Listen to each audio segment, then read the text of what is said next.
నమస్కారం, welcome to I dream. నేను మీ విజిత. సనాతన ధర్మం మరుగున పడిపోతున్న ప్రస్తుత రోజుల్లో ఎంతోమంది గురువులు ధ్యానంలో ఉండి ఆ తర్వాత బయటకు వచ్చి మన సనాతన ధర్మం యొక్క విలువలను, మన ఆధ్యాత్మిక తత్వంలో ఉండే విలువలను, వీటన్నిటినీ మానవులకు సమాజంలో మంచి, చెడు, న్యాయం, అన్యాయం వీటన్నిటినీ పక్కన పెట్టి అందరూ సనాతన ధర్మం మార్గంలోనే నడవాలని చెప్పి చాలామంది గురువులు చెప్తూ ఉంటారు. అయితే అదే విధంగా చూసుకుంటే ప్రస్తుతం మనతో పాటు ఉన్నారు శ్రీ శ్రీ శ్రీ ఆదిత్య పరాశ్రీ గురువు గారు. 12 సంవత్సరాల పాటు ధ్యాన మార్గంలో పండరిపురం అనే గ్రామంలో ధ్యాన మార్గంలో ఉన్నారు. 12 సంవత్సరాల కాలం మామూలు విషయం ఏమీ కాదు ధ్యానంలో ఉండటం. ఆ తర్వాత గురువుగారు ధ్యాన మార్గం నుంచి బయటకి వచ్చి సనాతన ధర్మం ఏ రకంగా ఉంది, ఎంతవరకు మన సమాజం సనాతన ధర్మ మార్గంలో నడుస్తుంది అని తెలుసుకొని ప్రజలకు ఎంతో కొంత మంచి మేలు జరగాలి అంటే సనాతన ధర్మ మార్గాన్ని కరెక్ట్ బాటలు నడిపించాలని వారు కృషి చేశారు. ఇప్పుడు గురుగారితో మాట్లాడి మరిన్ని విషయాలు తెలుసుకుందాం. నమస్కారం గురుగారు. శ్రీమాత్రే నమః.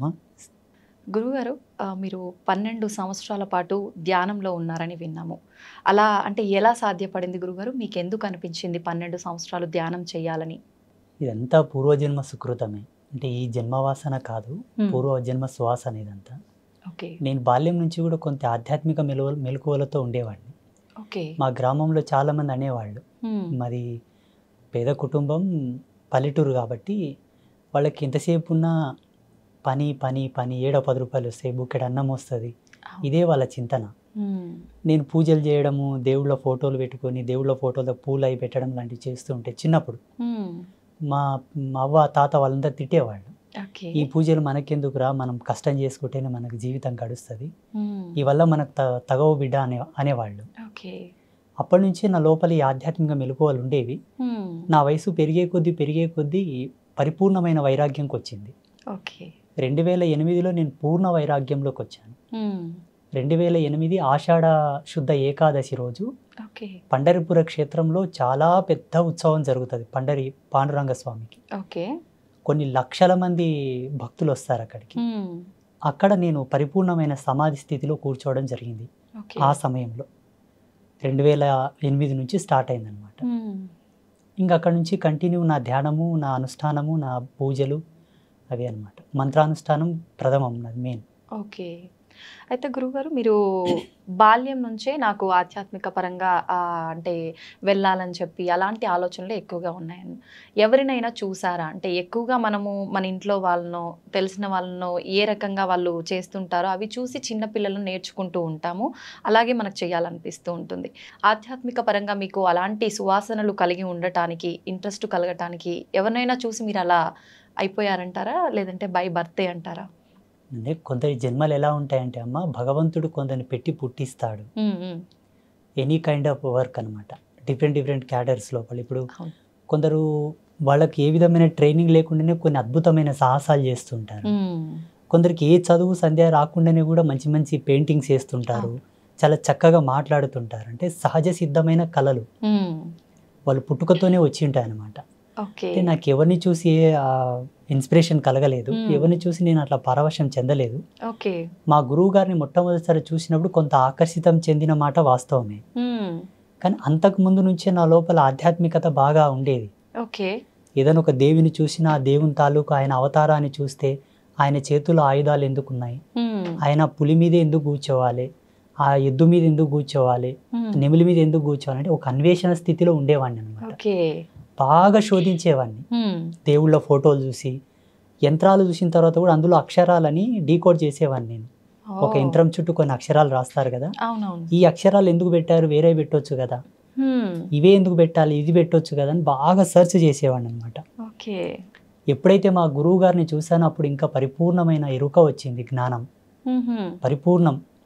సత్యం ఏంటి, ధర్మం ఏంటి, అసలు ఈ ప్రపంచంలో ఉండేటటువంటి దైవీ సంపత్తి ఏందనేది వారిని చూసి తెలుసుకోవడం, వారి ద్వారా వినడం ఇంకా దృఢమైపోయింది నా యొక్క ఆధ్యాత్మిక తపస్సు.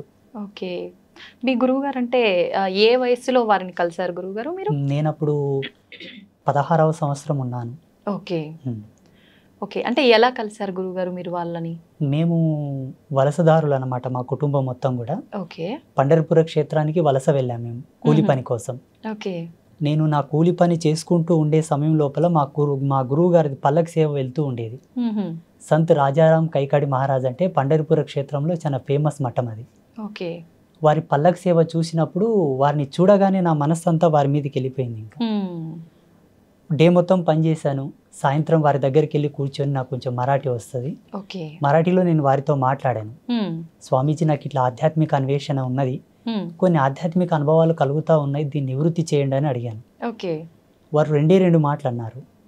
నీ జీవితం ఇది కాదు, నువ్వు ఇందులో ఉండడం కరెక్ట్ కాదు, మీ తల్లిదండ్రులను తీసుకొని రా, నేను కొన్ని విషయాలు చెప్తానని అన్నారు. మా అమ్మతో మా నాన్నతో చెప్పాను. వాళ్ళు వచ్చి కలిశారు. ఈ అబ్బాయితో గనక మీరు పని చేయిస్తే ఒక గోవుతో సేవ చేసుకున్నట్లనే నీ కొడుకు కాదు అని వదిలేసే అని చెప్పారు.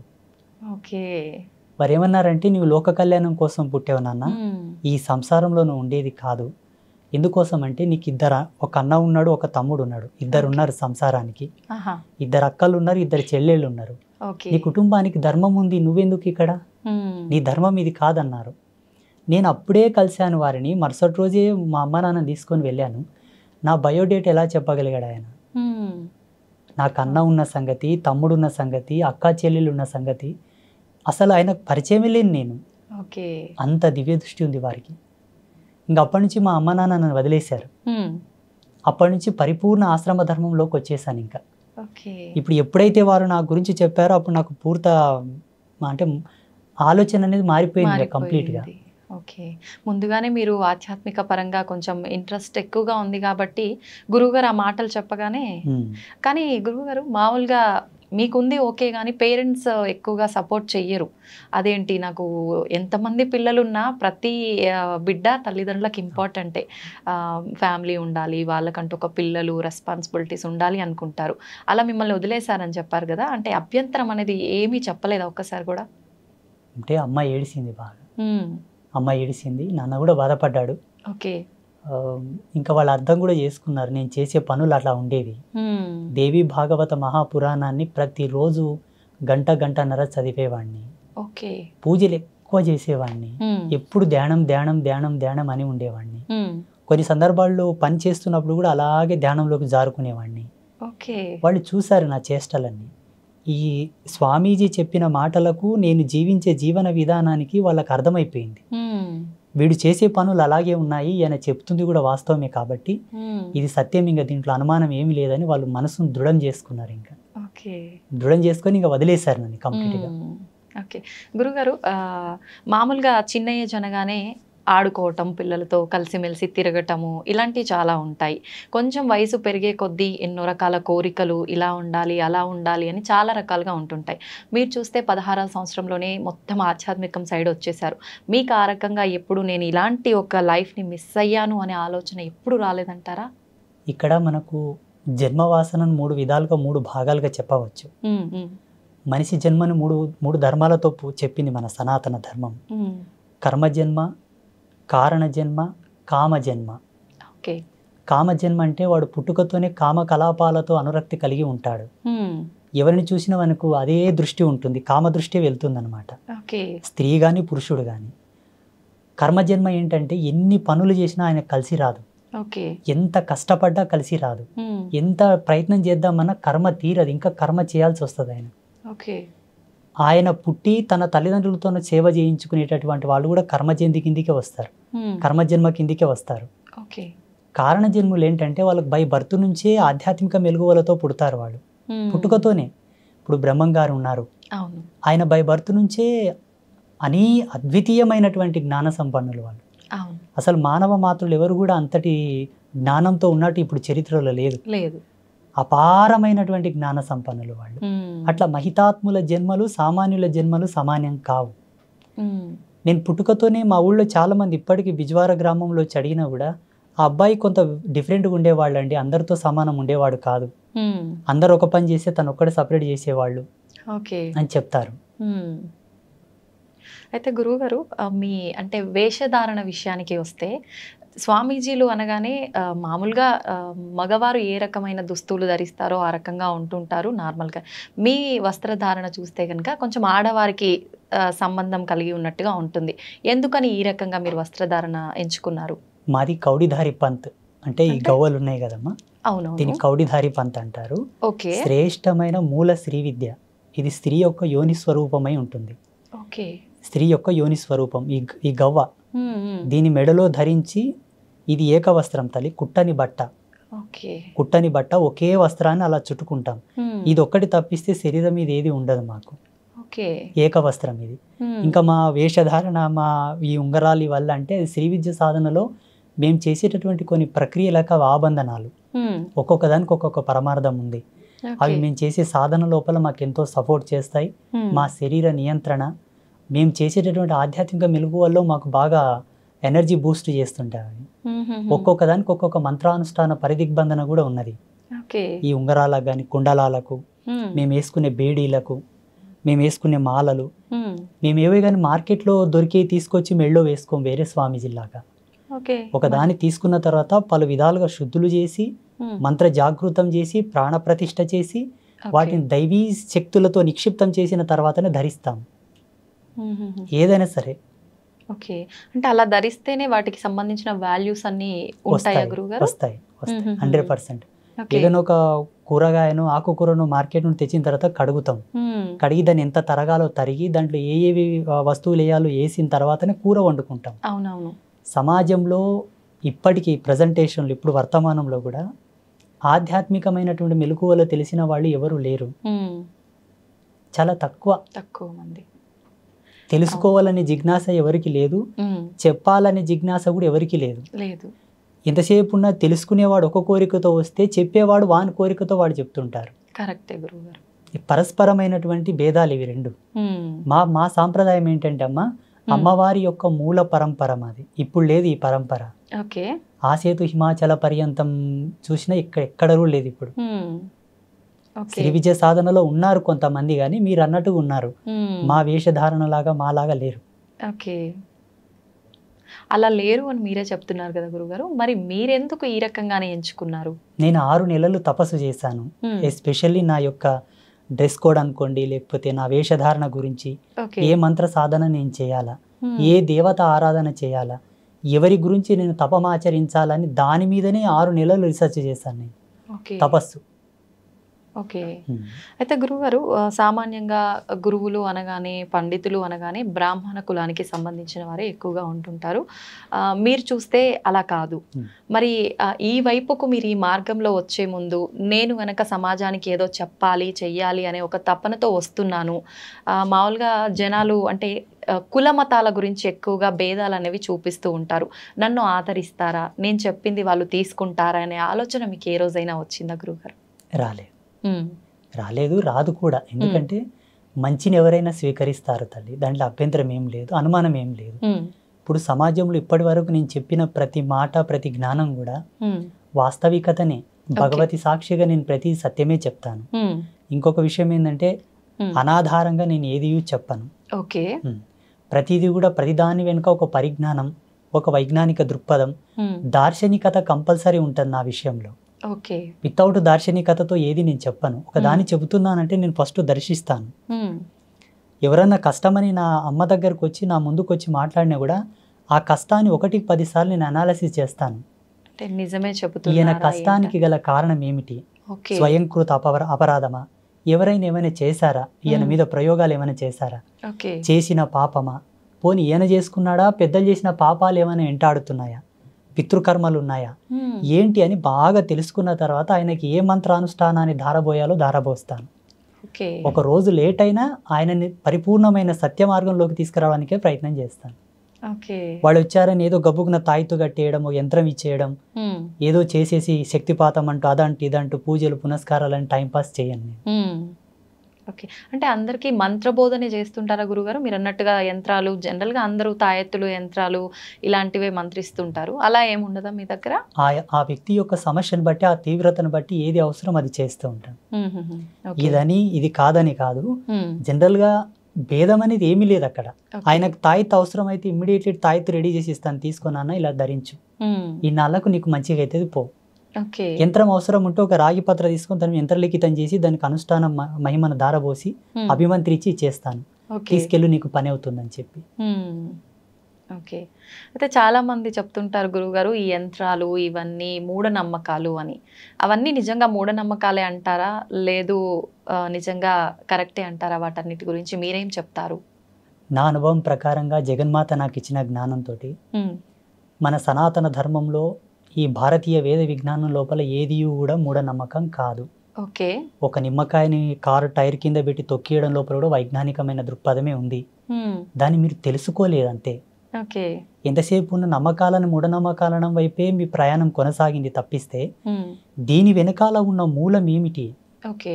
ఎందుకోసం ఇవి చేస్తున్నారని ఒక్క లోతు వెనక్కి వెళ్ళి ఆలోచిస్తే దాని అంతరార్థం చాలా అద్భుతంగా ఉంటుంది. హ్మ్.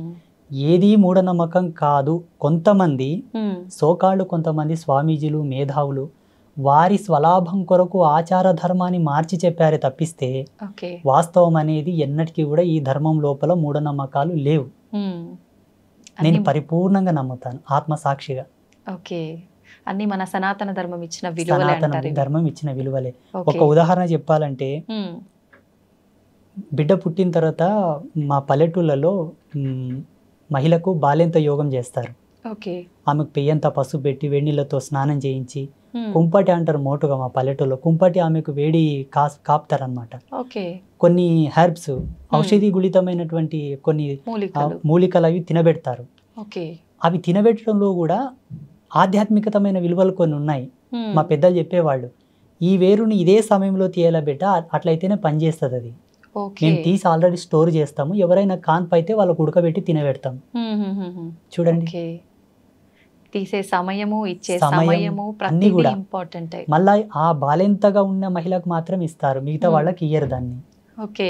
అంటే దాంట్లో ఉన్న మూలకాలు, దాంట్లో ఉన్న ఫార్ములాస్ వాళ్ళకి తెలుసు, హ్మ్. హ్మ్. ఆ ఔషధి లక్షణం వాళ్ళకి తెలుసు. వాళ్ళేం కంప్యూటర్లో చూసి ల్యాబ్లో టెస్ట్ చేసి తీసిలేరు మళ్ళీ దాన్ని. అవునవును. అనుభవం.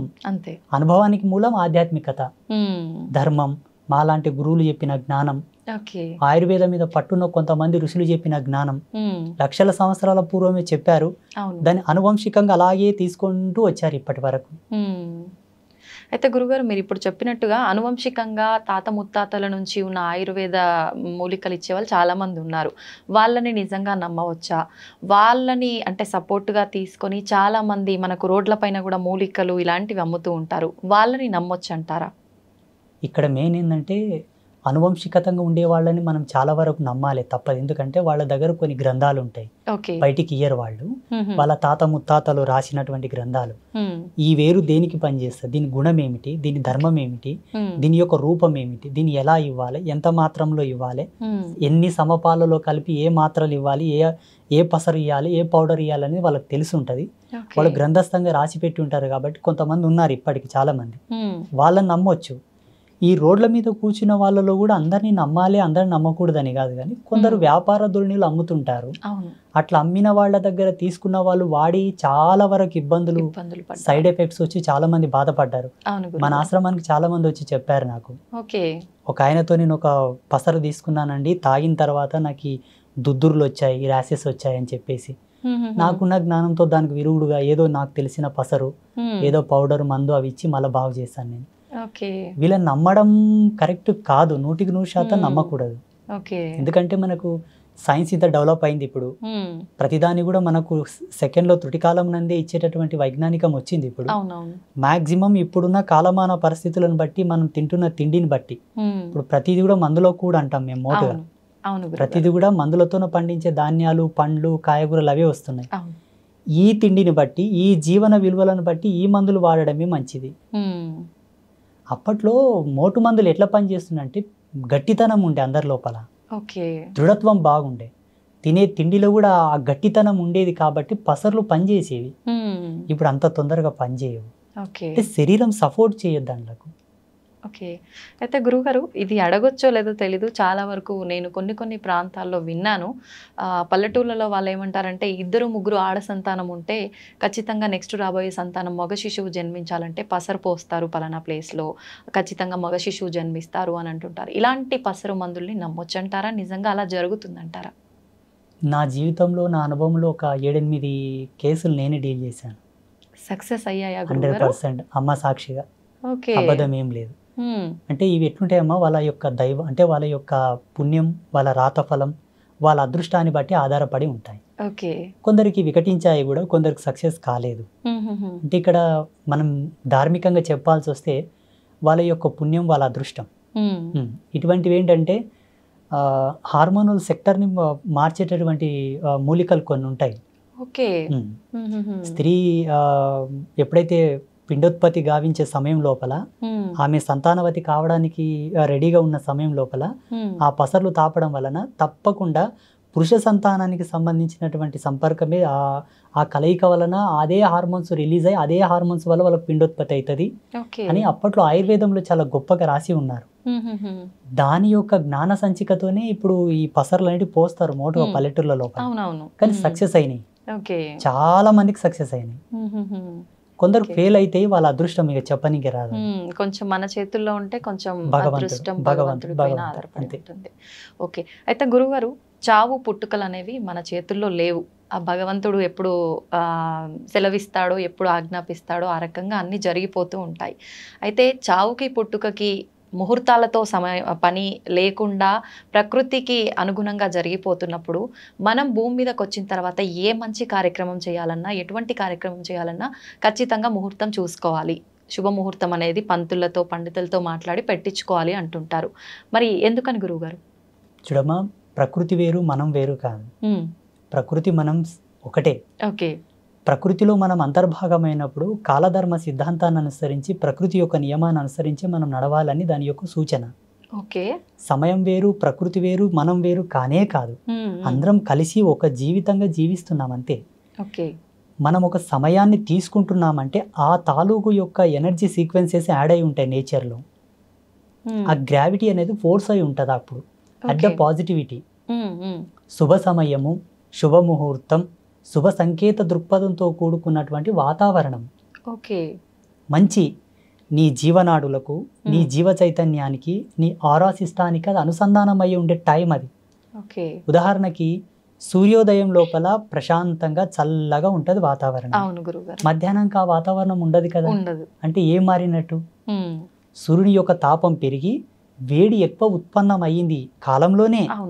ఇదే కాలంలోనే మార్పులు జరుగుతున్నాయా లేదా?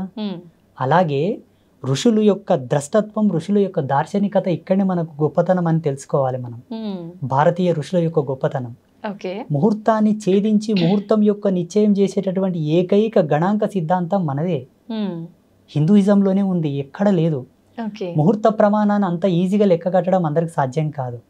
చాలా సెన్స్ కావాలి దానికి. అబ్బా, ఎంత తపస్సు చేయాలో. ఇప్పుడు కాలంతో మాట్లాడాలి తల్లి లైవ్గా.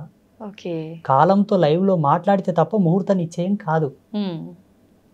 ఈ ముహూర్తాలు, ఈ పంచాంగం, ఈ ఆస్ట్రోఫిజిక్స్ అంతా కూడా 14 లక్షల సంవత్సరాల క్రితమే రాయబడింది. 14 లక్షల సంవత్సరాల క్రితం రాయబడ్డటువంటి పంచాంగంలోనే రేపు వచ్చే అమావాస్యకు సూర్యగ్రహణం ఉంది, ఇప్పుడు వచ్చే అమావాస్యకు సూర్యగ్రహణం ఉందని ఇప్పుడే మన పంచాంగంలో రాశారు. కరెక్ట్ ఆ రోజు సూర్యగ్రహణం పడుతుందా లేదా మీరు చెకప్ చేసుకోండి కావాలంటే. 100% మన పంచాంగంలో చెప్పిన ముహూర్తంకే సూర్యగ్రహణం పడుతుంది. అంటే 14 లక్షల సంవత్సరాల క్రితమే నిశ్చయమైనటువంటి ముహూర్తాలే ఇప్పటికీ ఉన్నాయి. అమావాస్య, పౌర్ణమి, గ్రహాలు, నక్షత్రాలు, మనకొచ్చే పుష్కరాలు, కుంభమేళ, ప్రతి ఒక్కరు పెట్టుకునే ముహూర్తాలు, ఎవ్రీథింగ్ ఆల్సో, ప్రతిది కూడా. అంటే ఇది ఎంత డెప్త్ అండ్ డెప్త్ సైన్స్ అంటే అమ్మ, మానవుడు కొన్ని లక్షల యోజనాల కిందికి వెళ్తే తప్ప ఈ అర్థం మనకు రాదు. కానీ ఋషులు ఎలా ఇచ్చారో, అందుకే గురువుని సాక్షాత్తు భగవంతుడితో సమానం పోల్చారు మన ధర్మంలో. భగవంతుడే ఒక మనిషి వచ్చి మనకి ఇన్ని అద్భుతాలను ఇచ్చాడని నేను భావిస్తున్నాను. ఇప్పుడు రేపు అన్నది కూడా భవిష్యత్తే కదమ్మా. వచ్చే అమావాస్యకే సూర్యగ్రహణం పడుతుందని ఇప్పుడు పంచాంగంలో రాశారు కదా. వీళ్ళు రాసిన దానికి అక్కడ గ్రహాలు మారుతున్నాయా, లేకపోతే అక్కడ గ్రహాలు మారేదాన్ని బట్టి వీళ్ళు రాశారా? మారేదాన్ని బట్టే వీళ్ళు రాశారు. వీళ్ళకి ఎలా తెలుసు? అప్పుడు రాకెట్స్ లేవు కదా గ్రహాల దగ్గరకు పోవడానికి. ఇప్పుడు ఏరోప్లాన్స్ ఉన్నాయి, అప్పుడు రాకెట్స్ లేవు కదా. ఒకవేళ మా ధర్మం లోపల విమానాలు ఉన్నాయి, పుష్పక విమానాలు ఉన్నాయి అంటే నువ్వు నమ్మరు. పోనీ అట్లానే పోయి చూసిండ్రంటే కూడా నమ్మరు. లేవు, ఇప్పుడిప్పుడే కనిపెట్టారా అని అంటారు. నిజంగా ఉన్నాయా గురుగారు పుష్పక విమానాలు? 100%, 100% ఉన్నాయి. ఆత్మసాక్షి ఉన్నాయి. చూడమ్మా, ఈ కాలంలో లేదేది మానవుడు కనిపెట్టాడు. ఇది వరకు ఉన్నది ఏదో ఆయనకు ఆ దార్శనికత వచ్చే కనిపెడతాడు. ప్రతి సైంటిస్ట్ అయినా ఏ ఫార్ములా అయినా ఏ పరికరమైనా సరే కాలంలో లేనిది ఏది ఆయనకు ద్రష్టత్వంలోకి రాదు. ఉన్నదే వస్తుంది. వాళ్ళ యొక్క ప్రజ్ఞా పాఠవాలను బట్టి వాళ్ళు శోధించుకొని దాన్ని కనిపెట్టి రిలీజ్ చేస్తారు బయటికి. ఓకే, ప్రతిదీ కూడా ఒకప్పుడు వాడబడిందే మనకు జ్ఞానం లోపలికి వస్తుంది. ఓకే. అయితే గురుగారు, అంత జ్ఞానంతో ముందుగానే జరగబోయేది కూడా ఆలోచించి ఇన్ని డిసైడ్ చేసిన పండితులు, ఇలాంటి పెద్దవాళ్ళు చాలామంది ఉన్నారు. అయితే మీరు అన్నట్టుగా శుభముహూర్తాల కోసం పండితులు పలానా ఏదైనా శుభకార్యం, మ్యారేజ్ తీసుకుందాం ఎగ్జాంపుల్కి, ఒక మంచి ముహూర్తం మీ పేర్ల మీద ఇది బాగుంది అని చెప్పి డిసైడ్ చేసినవి కూడా అన్నీ సక్సెస్ అవ్వట్లేదు. అది శుభముహూర్తం అని డిసైడ్ చేసిన తర్వాత అవి ఎందుకు విఫలం అవుతున్నాయి అంటారు? విఫలం అంటే ఎలా అంటే సక్సెస్ అవ్వకుండా డివోర్స్ వరకు వెళ్ళటము, మధ్యలోనే విడాకులు అయిపోవడము, లేదంటే కలిసి ఉన్నా కూడా వాళ్ళిద్దరికి పడకుండా చీటికి మాటికి గొడవలు, ఇలా చాలా చూస్తుంటాం కదా గురువుగారు. ఎందుకు అలా అవుతున్నాయి? కాలం అంటే 5 ఎలిమెంట్స్: భూమి, నిప్పు, నీరు, గాలి, ఆకాశం. ఈ 5 ఎలిమెంట్స్ యొక్క సమ్మేళనమే కాలం. టైంకి ప్రత్యుత్తరమైన రూపమే ప్రకృతి. ఈ ప్రకృతి పంచభూతాలు, పంచభూతాలే కాలం. ఇవేవి వేరు కాదమ్మా, అన్నీ ఒకే సర్గా. అయితే పంచభూతాల ప్రమోదంగా వచ్చేటటువంటి ఆ యొక్క పాజిటివిటీ ఏదైతే ఉందో అది నీ జీవధర్మ సిద్ధాంతానికి అనుసంధానం కావాలని ముహూర్తం ఉంది.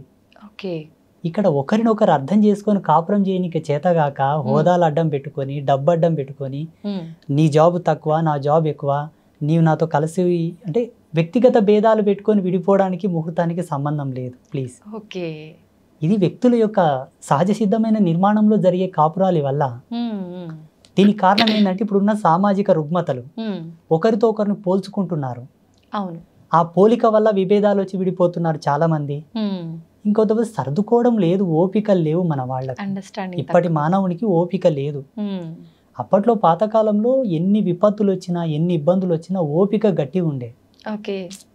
ఓపిక ఎంత దృఢమో జన్మ అంత సార్థకత అని చెప్తారు మన ధర్మంలో. ఓపిక లేని వాళ్ళ జన్మలు సార్థకతను పొందవు. ఓపిక లేకపోవడం వల్ల విడిపోతున్నారు కానీ ముహూర్తం ఏం తప్పు లేదు ఆడ. ముహూర్తం యొక్క సిస్టమ్ వేరు. ఇప్పుడు ముహూర్తాలు, ఈ నక్షత్రాలు, ఈ పంచాంగాలన్నీ 83 లక్షల జీవరాశులు పాటించవు. మనిషి ఈ పరివర్తనలోకి రాగలిగాడు. ఈ విజ్ఞాన శోధన చేశాడు మానవుడు. ఈ కాలగణన సిద్ధాంతాన్ని మనం మాత్రమే ప్రతిపాదించాం, మిగతా జీవరాశులు కాదు.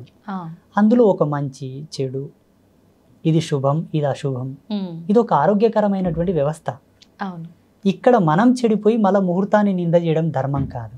ఓకే, అంటుంటారు కదా గురుగారు. కానీ అంటే ఈ మధ్య కాలంలో అంటే పెట్టిన ముహూర్తం కరెక్ట్గా లేదేమో, కరెక్ట్గా వీళ్ళిద్దరికి మ్యాచ్ అవ్వలేదేమో, ఆ పంతులు అంటే ఎలా డిసైడ్ చేశాడో ఇలా జరిగిపోయింది. నేను ఆ విషయానికి వస్తే మీకు ఒక ఎగ్జాంపుల్ చేస్తాను. ఓకే, సీతారాములు నడయాడిన కాలం ఆ కాలం ధర్మవంతంగా ఉండేనా? ఇప్పుడు ఈ కాలం ధర్మవంతంగా ఉందా? ఆ కాలమే ధర్మం. ఆ కాలంలో ధర్మం సమున్నతంగా ఉంది. అవును, ఎందుకంటే శ్రీరామచంద్ర ప్రభుల వారు పుట్టినప్పటి నుంచి వారి అవతార సమాప్తి అయ్యే వరకు కూడా ధర్మం సమున్నతంగా ఉన్నదని చెప్పి మన గ్రంథాల ఆధారంగా చెప్పబడి ఉన్నాయి. ఎంతో మంది ఋషులు కూడా చెప్పారు. అవును, శ్రీరామచంద్ర ప్రభుల వారి యొక్క ముహూర్తం ఎవరు పెట్టారు? పెళ్లికి ఎవరు నిశ్చయం చేశారు? రాముడు పెళ్ళైన తర్వాత వనవాసానికి వెళ్ళిపోవాల్సి వచ్చింది. ఎన్ని కష్టాలు పడ్డారు. సరే, మళ్ళీ రాజ్యంకి వచ్చిన తర్వాత కూడా మళ్ళీ సీతా వియోగం ఏర్పడుతుంది. సీత కలిసిన తర్వాత ఆమె భూమిలోకి వెళ్ళడం, ఈయన అవతార సమాప్తి చేసుకోవడం. వాళ్ళు ఎక్కడ సుఖపడ్డారు?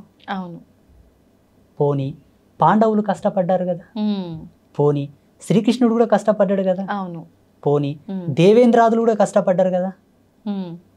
ఇప్పుడున్న మానవుడు, ఇప్పుడు జీవించే మానవుడు దాని భూతద్దంలో ఎట్టి చూస్తున్నాడు ముహూర్తాన్ని. దాని యొక్క నిర్మాణం, దాని యొక్క నిర్మాణం వేరు. ముహూర్తాన్ని తప్పకుండా మానవ జన్మ ఎత్తిన తర్వాత ప్రతి మానవుడు ముహూర్త నిశ్చయంతోనే జీవితకాలం గడవాలి. ముహూర్తానికి ఉండేటటువంటి మెయిన్ అర్థం ఏంటో తెలుసా? నీవు జీవించే జీవన విధానానికి సంబంధించినటువంటి ధర్మం, భౌగోళికంగా నువ్వు జీవిస్తున్న జీవ అవశేషాలకు సంబంధించినటువంటి సింక్, అది లింక్, అనుసంధానం అయ్యేటటువంటి శుభముహూర్తం.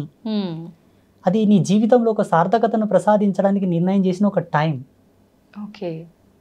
దానివల్ల మన జీవితాలు నడవాలనుకోవడం అజ్ఞానం. మనం బ్రతకాలి, మనం జీవించాలి.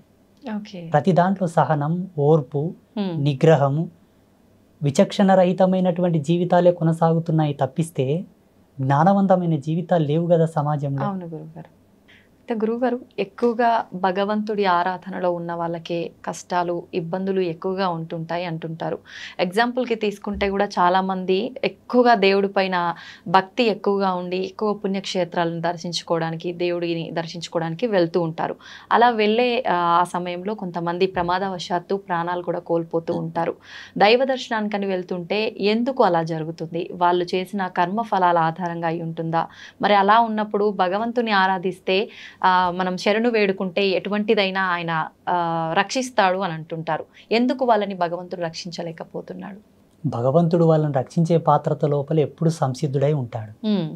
కాకపోతే భగవంతుని పాత్రత ఎంత సత్యమో కాపాడబడాలన్న నీ పాత్రత కూడా అంతే సత్యమై ఉండాలి. ఓకే. ఈరోజు ఐ డ్రీమ్స్ మీడియా వాళ్ళు నన్ను ఇక్కడ పిలిచారంటే ఏదో కొంతో నా లోపల నచ్చే పిలిచారు. స్వామీజీ ఇంతో అంతో చెప్తాడు మంచిగాని.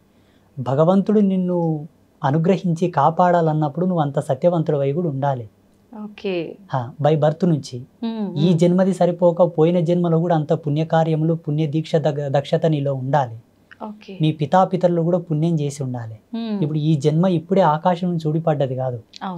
ఎన్ని సంవత్సరాల నుంచి, ఎన్ని లక్షల సంవత్సరాల నుంచి ఉండేటటువంటి ఆ జెనెటిక్ థియరీని బట్టి మనకి జన్మ వచ్చింది, ఆ DNA కాలం బట్టి. సో ఆ వంశవృక్షంలో చేసేటటువంటి పాప సంక్రమణ, పుణ్య సంక్రమణ వల్ల ఈ దేహం ఉంటుంది. ఈ దేహం పొందిన తర్వాత కూడా చేసేటటువంటి పాప సంక్రమణ, పుణ్య సంక్రమణ. అందుకు భగవంతుని చెంతన నువ్వు నిష్ణాతుడవై ఉండి, అర్హుడవై ఉంటే త్రుటికాలమునందే నేను తప్పించగలడు కదా. ఎంతమంది బ్రతుకుతుండలేరు ఇప్పుడు? ఎంతో మంది ఇప్పుడు కాపాడబడుతున్నారు, రక్షించబడుతున్నారు. వీళ్ళెందుకు రక్షించబడలేదంటే అందుకు భిన్నమైనటువంటి పాపమో కర్మనో ఏదో ఉండవచ్చు. అంత ఈజీగా మనం క్యాలిక్యులేట్ చేయడం కూడా ధర్మం కాదు. పూజలు చేసే వాళ్లకు కష్టాలు ఎందుకు వస్తాయంటే పూజలు చేయడం వల్ల కష్టాలు తీరుతాయనుకోవడం ఫస్ట్ అజ్ఞానం. ఎందుకు పూజలు చేస్తారంటే చెప్పన తల్లి, మనకు పితృపక్షం వస్తుంది. ఇప్పుడు పితృపక్షంలో మన హిందూ ధర్మం లోపల మన పెద్దలకు శ్రద్ధా తర్పణాలు వదులుతారు, పిండ ప్రదానాది కార్యక్రమాలు చేస్తుంటారు. ఆ పల్లెటూళ్ళలో వాళ్ళ ఫోటోలు పెట్టి వాళ్ళు తినే వాళ్ళకి ఇష్టమైన పదార్థాలు వండి పెట్టి పూజలు పునస్కారాలు చేసి దండం పెట్టుకుంటారు. ఎందుకోసం అంటే వాళ్ళు ఇచ్చినటువంటి దేహం ఇది, వాళ్ళ వంశంలో మనం పుట్టామని ఒక కృతజ్ఞత భావం. వాళ్ళకు ఒక మాసం ఏర్పాటు చేసి ఈ మాసంలో పితృదేవతలను కొలవాలని ఆ మాసాన్ని డిసైడ్ చేసి పితృపక్షంలో పితృదేవతలకు పూజలు చేయాలని ఒక రూల్ ఇచ్చారు మన ధర్మంలో. ఈ జన్మనిచ్చినందుకు వాళ్ళకు మొక్కుతున్నాం మనము. వాళ్లకు మనకు ఇంతటి అందమైన ప్రపంచాన్ని భగవంతుడు ఇచ్చాడు కదా, మరి భగవంతునికి ఏమి ఇవ్వాలి మనం? అందుకే ఈ పూజలు. నిన్నిచ్చినందుకు, ఈ ప్రకృతిని ఇచ్చినందుకు, నీకు ఇంతటి అందమైన ప్రపంచాన్ని సృష్టించినందుకు భగవంతునికి నువ్వు ఇంత కృతజ్ఞత భావంతో పూజ. అంతేగాని నువ్వేదో ఇస్తే ఆయన నీ కోరికలు తీర్స్తాడనుకోవడం కరెక్ట్ కాదు. చూడమ్మ, వేదాంత ధర్మంలో ఎప్పుడు కూడా వేద ధర్మం ప్రకారంగా, శాస్త్ర ప్రమాణం ప్రకారంగా పూజలు చేస్తే కష్టాలు నెరవేరుతాయని లేదు.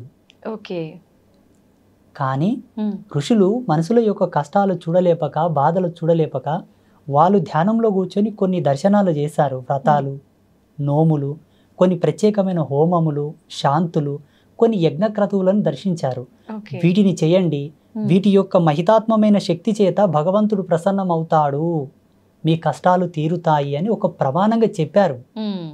కానీ అది కూడా దాని మీద ఎప్పుడు ఆధారపడి ఉండకు. నిన్ను నీవు నమ్ముకో, నీవు సత్యశీలుడవై మెలుగు, అప్పుడు అవి నీకు రిఫ్లెక్ట్ అవుతాయి, నీకు రిప్లై ఇస్తాయని కూడా చెప్పారు. మళ్ళీ వెనుకనే ఇలా చెబుతూనే ఇది కూడా చెప్పారు, ఏది అవసరమో అదే పాటిస్తున్నారు కంపల్సరీ. ఇప్పుడు ఒక కంపెనీ యాజమాన్యం దగ్గరికి వెళ్ళి అయ్యా నాకు ఉద్యోగం ఇవ్వండి అంటే నీ అర్హత ఏముంది నాయన అని అడుగుతారు. నేను పలానా డిగ్రీ చేశానండి, పలానా పీజీ చేశానంటే నీ చదువుకు, నీ ర్యాంకు తగ్గట్ల నీకు ఉద్యోగం ఇస్తారు. నిన్ను ఏ సీట్లో కూర్చోబెట్టాలి, ఎక్కడ కూర్చోబెట్టాలో వాళ్ళు డిసైడ్ చేస్తారు. భగవంతుడు కూడా ప్రకృతి ఆధారంగా మనం జీవించే జీవన విధానాలను బట్టి, మనం నడిచే నడవడికను బట్టి మనకు కొన్ని మార్కులు వేస్తాడు. ఆ మార్కులను బట్టి మన జీవితం డిక్లేర్ అవుతుంది. మనకు వచ్చేటటువంటి కష్టాలు, బాధలు, ఇబ్బందులు, భోగభాగ్యాబ్ది సంప్రాప్తములన్నీ కూడా మన జీవించే జీవన విధానం బట్టి వస్తాయి.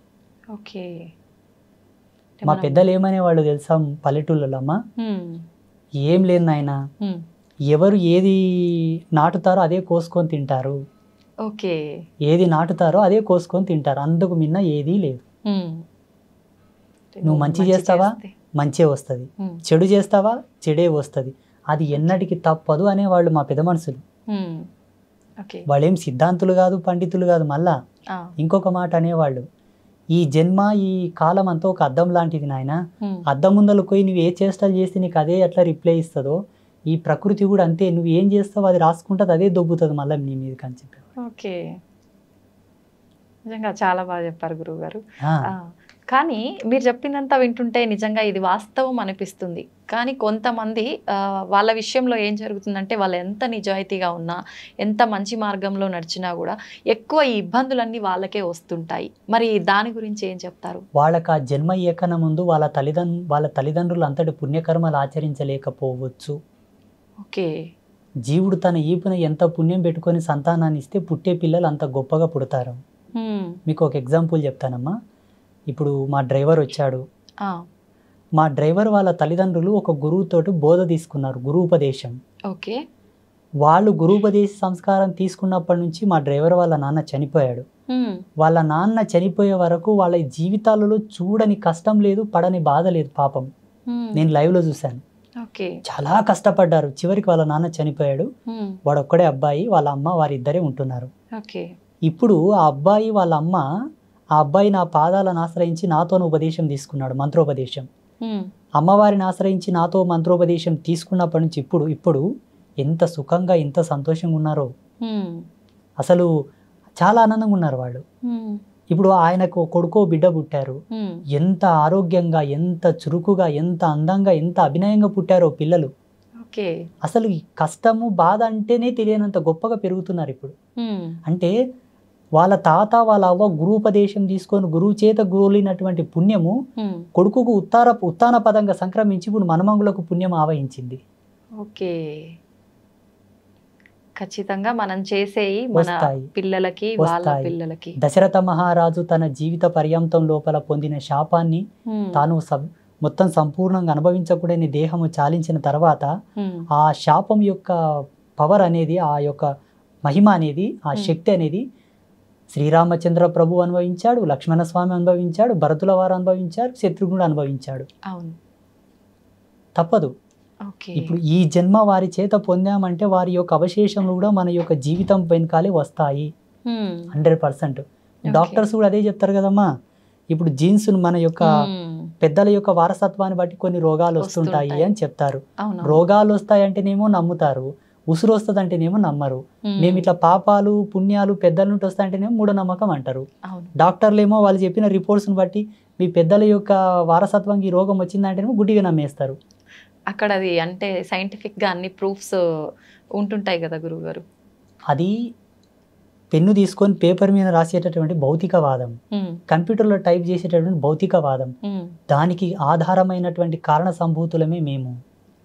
ఇప్పుడు జ్ఞానం లేనిది విజ్ఞానం లేదు కదా తల్లి. అవును గురువుగారు. జ్ఞానం అంటే మనం పుట్టడం, పుట్టిన తర్వాత ఒక ప్రొడక్ట్ని ఇంకొక ప్రొడక్ట్తో కలిపి ఇంకొక ప్రొడక్ట్ తయారు చేసేది విజ్ఞానం. ఈ ప్రొడక్టే భగవంతుడు ఇచ్చాడు కదా, ఉన్నదాన్నే తారుమారు చేసి ఒకదానికి రూపకల్పన చేసావు నువ్వు. ఇంకెక్కడి నుండి తెచ్చావు? ఈ భూమిన పుట్టిన దాన్ని నువ్వు కొత్తగా తయారు చేసావు. కొత్తగా ఏమైనా తీసుకొచ్చావా? లేదు కదా. అది నీ ప్రజ్ఞాపాఠవాలు, నీ గొప్పతనం. కానీ భగవంతుడి ధిక్కరణ మంచిది కాదు. భగవంతుడి నేల నీయకుంటే ఏడ రీసెర్చ్ చేస్తుంటే మనము, ఈ గాలి నీయకుంటే ఏడ ప్రయోగాలు చేస్తుంటే. ఇప్పుడు ఇవెవరిచ్చారు, ఎవరు తయారు చేశారు అది మనం కనిపెట్టాలి కదా. ఒకవేళ ఇవి న్యాచురల్ గానే తయారైంది అనుకుందాం, వేరే గ్రహాల మీద ఎందుకు లేవు మళ్ళీ వల్ల? పక్కనే మనకు సమీపంలో ఉన్న గ్రహాలలో మనుషులు లేరు, జీవం పుట్టడానికి ఆధారం లేదు, ఆనవాళ్ళు లేవు. ఇక్కడ ఎందుకు ఉండాలి? మన సనాతన ధర్మంలో భూమికి ఉన్నటువంటి విలువ, భూమి యొక్క ఆవిర్భావ దశ, భూమి మీద జీవం ఏర్పడడానికి సంపూర్ణమైన వివరణ ఉన్నది క్లియర్ గా. ఇప్పుడు టెక్నాలజీకు 300 ఏళ్ళు అయింది తల్లి, లక్షల సంవత్సరాల క్రితమే పురాణ రచన జరిగింది. గురువుగారు, ఒక జీవి అంటే తల్లి గర్భంలో పడే ముందే తను చేసుకున్న ఇంతకు ముందు జన్మకు సంబంధించిన పాప పుణ్యాలు కర్మ ఫలాన్ని బట్టే ఈ జన్మలో ఎవరి కడుపున జన్మించాలి ఏంటి అనేది డిసైడ్ అవుతుంది అని కొంతమంది చెప్తుంటారు. అది నిజమే అంటారా? 100%. జీవుడు పుట్టకన్నా ముందు ఆత్మగా ఉన్నది పోయిన జన్మలో ఆయన ఉండేటటువంటిది. ఓకే. దేహంగా ఉండేది తండ్రి కడుపులో తాను ఒక విత్తనంగా ఉండేది. తండ్రి కడుపులో ఉండే విత్తనాన్ని తల్లి గర్భమునందు ప్రవేశించిన తర్వాత 9 నెలలు తల్లి గర్భంలో ఆయన పెరుగుతూ ఉండే కోణంలో తండ్రి యొక్క శేషం పోతుంది, తల్లి యొక్క శేషం ఆవరిస్తుంది. ఈ ఇద్దరి యొక్క శేషం యొక్క ఫలితం వల్లనే ఆ పిండం పెద్దగై బయటికి వస్తుంది. అప్పుడు తల్లి తన గర్భమునందు శిశువుని ఒదిగింపజేసుకునేటప్పుడు చేసేటటువంటి పాపము, కర్మ, మనసు చేత, చూపు చేత, చేతల చేత, నడవడిక చేత, తిండి చేత ఏ పద్ధతిలో తను పాపం చేసుకున్నా ఆ పాపం అనేది పిండానికి ఆవరిస్తుంది, తప్పదు. అందుకే లీలావతి ప్రహ్లాదుడు గర్భంలో ఉన్నప్పుడు పుణ్యశ్రవణం చేసేది, భక్తి శ్రవణం చేసేది. నారద మహర్షుల వారి చేత పుణ్యగీతములు, పుణ్య శ్లోకములు, పుణ్య పారాయణలు చేసేదనమాట. అందుకే ప్రహ్లాదుడు భక్తి తత్పరుడై జన్మించాడు. ఇలా చాలా ఉదాహరణలు ఉన్నాయి మన ధర్మం లోపల. అదే కోవకు మనం వస్తే హిరణ్యకశ్యపుడు, హిరణ్యాక్షుల యొక్క జన్మను మనం చూసుకున్నట్లయితే కశ్యప ప్రజాపతికి చాలా మహా తపశక్తి సంపన్నుడే కశ్యప ప్రజాపతి. వాళ్ళ తల్లి కూడా మంచి పూజలు పునస్కారాలు చేస్తూ ఉండేది. కానీ చిన్న మిస్టేక్ వలన, చిన్న తప్పితం వలన వాళ్ళు క్రూరులై పుట్టాల్సి వచ్చింది, లోక కంటకులై పుట్టాల్సి వచ్చింది. తండ్రి యొక్క శేషము, తల్లి యొక్క అవశేషాలు కలిపితే వచ్చేటటువంటి రూపమే ఒక జీవుడు. ఆ జీవుడు ఈ ఆత్మగా పోయిన జన్మలో ఏదైనా పాపం చేసి ఆ పాపం తీరకుండా చనిపోతే అది కూడా యాడ్ అవుతుంది, ఈ జన్మలో తల్లిదండ్రిది కూడా యాడ్ అవుతుంది.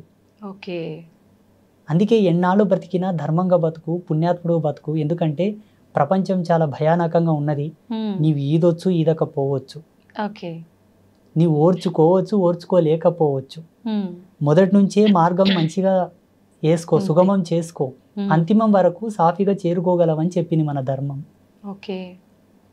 అయితే గురుగారు, కొంతమంది అంటే అతి చిన్న వయసులోనే ఏదో రకంగా అకస్మాత్తుగా చనిపోతూ ఉంటారు. అలా చనిపోవడానికి కారణం అంటే ఆరోగ్య రీత్యా బాగున్న వాళ్ళు కూడా చనిపోతుంటారు, ఆరోగ్య పరిస్థితి బాగాలేని వాళ్ళు కూడా చనిపోతుంటారు. అలా చనిపోవడానికి రీజన్ ఏంటి అని అంటే కొంతమంది ఏం చెప్తారంటే వాళ్ళ అంటే చేసుకున్న కర్మలు అంతవరకే ఉన్నాయి, అంతవరకు అవి కంప్లీట్ అయినాయి కాబట్టే ఆయన చనిపోయారు అని చెప్పి. అది నిజమే అంటారా? జనన మరణాలు రెండు కూడా కాలాతీతములమ్మా. ఈ కాలాంతర్గతంగా జరగవు. కాలానికన్నా, కాలం అనే సిస్టమ్ కన్నా చాలా పై లెవెల్ అవి. కాలం అనే ఈ సిస్టమ్ కన్నా చాలా ఎక్స్ట్రీమ్ లెవెల్స్ ఆఫ్ వర్క్స్ అనమాట అవి. అంటే భగవంతుడు వాటిని ఆపరేట్ చేస్తుంటాడు. మాలాంటి తాపసులం ఎన్ని యోగాలు చేసి ఎన్ని సాధనలు చేసినా దాని యొక్క రుచి, దాని యొక్క మర్మం చెప్పగలం కానీ ఆది చెప్పలేము. చెప్పొచ్చు, చెప్పిన పెద్ద విషయం ఏం కాదు కానీ చెప్పకూడదు. కనీసమైన మర్యాద. చూడమ్మా, ఒక బిడ్డ పుట్టి నెల పిండంగా తల్లి గర్భంలో ఉండగానే వికటించిపోవచ్చు, 5 నెలల పిండంగా ఉండగా వికటించిపోవచ్చు, పుట్టి బయట పడగానే కూడా చనిపోవచ్చు, సంవత్సరం లోపల చనిపోవచ్చు, పెరిగి పెద్దగా 20 ఏళ్ళ చచ్చిపోవచ్చు, 5 సంవత్సరాలు కూడా చచ్చిపోవచ్చు. ఈ చనిపోయే ప్రక్రియ ఏదైతే ఉన్నదో ఆయన అంతవరకు పుట్టి ఏం చేయాలో గంతే చేయవలసి ఉందని డిసైడ్ అయి ఉంటుంది. అంతకు మిన్న ఒక్క నిమిషం అటు కాదు ఇటు కాదు. ఇదే చూడు దేవుడు ఉన్నాడని చెప్పడానికి ప్రత్యక్ష సాక్ష్యం. ఇంతకంటే ఎక్క చెప్పడం కూడా కరెక్ట్ కాదు. ఇప్పుడు దేవుడు లేడయ్యా అంటే దీనంతా ఎవరు ఆపరేట్ చేస్తున్నారు చెప్పండి? ఒక వస్తువుని కనిపెట్టాము, దాని యొక్క జననం జరిగిందంటే ఎవరైనా దాన్ని తయారు చేసి ఉంటారు. ఎవరు తయారు చేసింది అది రాదు. ఈ సిస్టమ్ నంతా ఎవరు ఆపరేట్ చేస్తున్నారు? పోనీ న్యాచురల్గానే జరుగుతుంది అనుకుంటే మనుషులు ఇప్పుడు ప్రజెంటేషన్ ఒక 500 ఏళ్ళు బతకొచ్చు కదా. న్యాచురల్గా అయితే ఎక్కువ బతకొచ్చు కదా. లేదు, ఎవరు దీన్ని ఆపరేట్ చేయట్లేదు, ఇది సహజ సిద్ధంగా తనకు తానుగానే ఉత్పన్నమైంది అనుకుంటే వేరే విధంగా పుట్టొచ్చు కదా మనుషులు. ఒకే యాంగిల్తో ఎందుకు పుడుతున్నారు? పోనీ ఇది సహజ సిద్ధంగా తనకు తానుగానే ఉత్పన్నమైన కాలధర్మం అనుకుంటే ఈ భూమి లాంటి ఇంకొక భూమి కూడా తయారు కావాలి కదా. చూడమ్మా, ఇప్పుడున్న మోడర్న్ టెక్నాలజీ ఏదైతే ఉందో శాస్త్రవేత్తలకు నేను ఒక సవాల్ వేస్తున్నా. ఉజ్జయిని మహాకాళి, మహాకాళేశ్వరుడు, కాశీ విశ్వనాథుడు, విశాలాక్షి దేవతల మీద వీళ్ళని రీసెర్చ్ చేయమని చెప్పండి.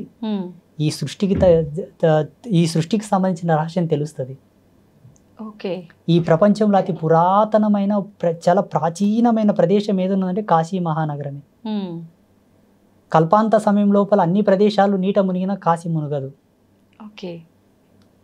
మహాశివుడు దాన్ని శూలం చేతి ఎత్తి పడతాడు. ఈ ప్రకృతికి ఉండేటటువంటి కాలధర్మానికి ఉండేటటువంటి పర్యావసనం అంతా అయిపోయిన తర్వాత మళ్ళీ యథాస్థానానికి తెస్తాడు, జీవం పుడుతుంది. ఉజ్జయిని మహాకాళేశ్వర స్థానం ఏదైతే టైంకి సంబంధించిన డ్రోమ్. టైంకి సంబంధించినటువంటి సిస్టమ్ అక్కడ ఉంటుందమ్మా. అందుకే మహాకాళేశ్వర్, మహాకాళి, ఈ కాలధర్మాన్ని నడిపేటటువంటి స్థానము, పొజిషన్ అక్కడ ఉంటుంది. ఓకే. అందుకే ఆ పేరుతో ఆ దేవిని, ఆ దేవతని పిలిచారు. ఓకే. అయితే గురువుగారు, చాలామంది కోరికలు తీరకుండా చనిపోయిన వాళ్ళు ఆత్మలై ఇక్కడే తిరుగుతుంటారు అని అంటుంటారు. కొంతమంది మన మధ్య తిరుగుతుంటారు కానీ ప్రభావం అనేది ఎవరిపైన ఉండదు. కొన్ని ఆత్మలు మాత్రం ఎదుటి వారి పైన అంటే వెళ్ళిపోయి వాళ్ళని ఇబ్బంది పెట్టడము రకరకాలుగా వింటూ ఉంటాం. నిజంగా ఆత్మలు అనేవి ఉన్నాయా? ఇలా కోరికలు తీరకుండా చనిపోయిన వాళ్ళే ఆత్మలుగా అప్పుడు వస్తుంటారా గురుగారు? వెలుగుందంటే చీకటి ఉంది, జననం ఉందంటే మరణం ఉంది. ఓకే. భగవతత్వం ఉందంటే దానికి భిన్నమైనటువంటి ఈ ఆత్మలు, దయ్యాలు, భూతాలు, ప్రేతాలు కూడా ఉన్నట్లే. ఓకే. వీటి గురించి మాట్లాడుకోవడం లోపల మీరు అడిగింది ఎంత ధర్మమో నేను చెప్పేది కూడా అంతే ధర్మం.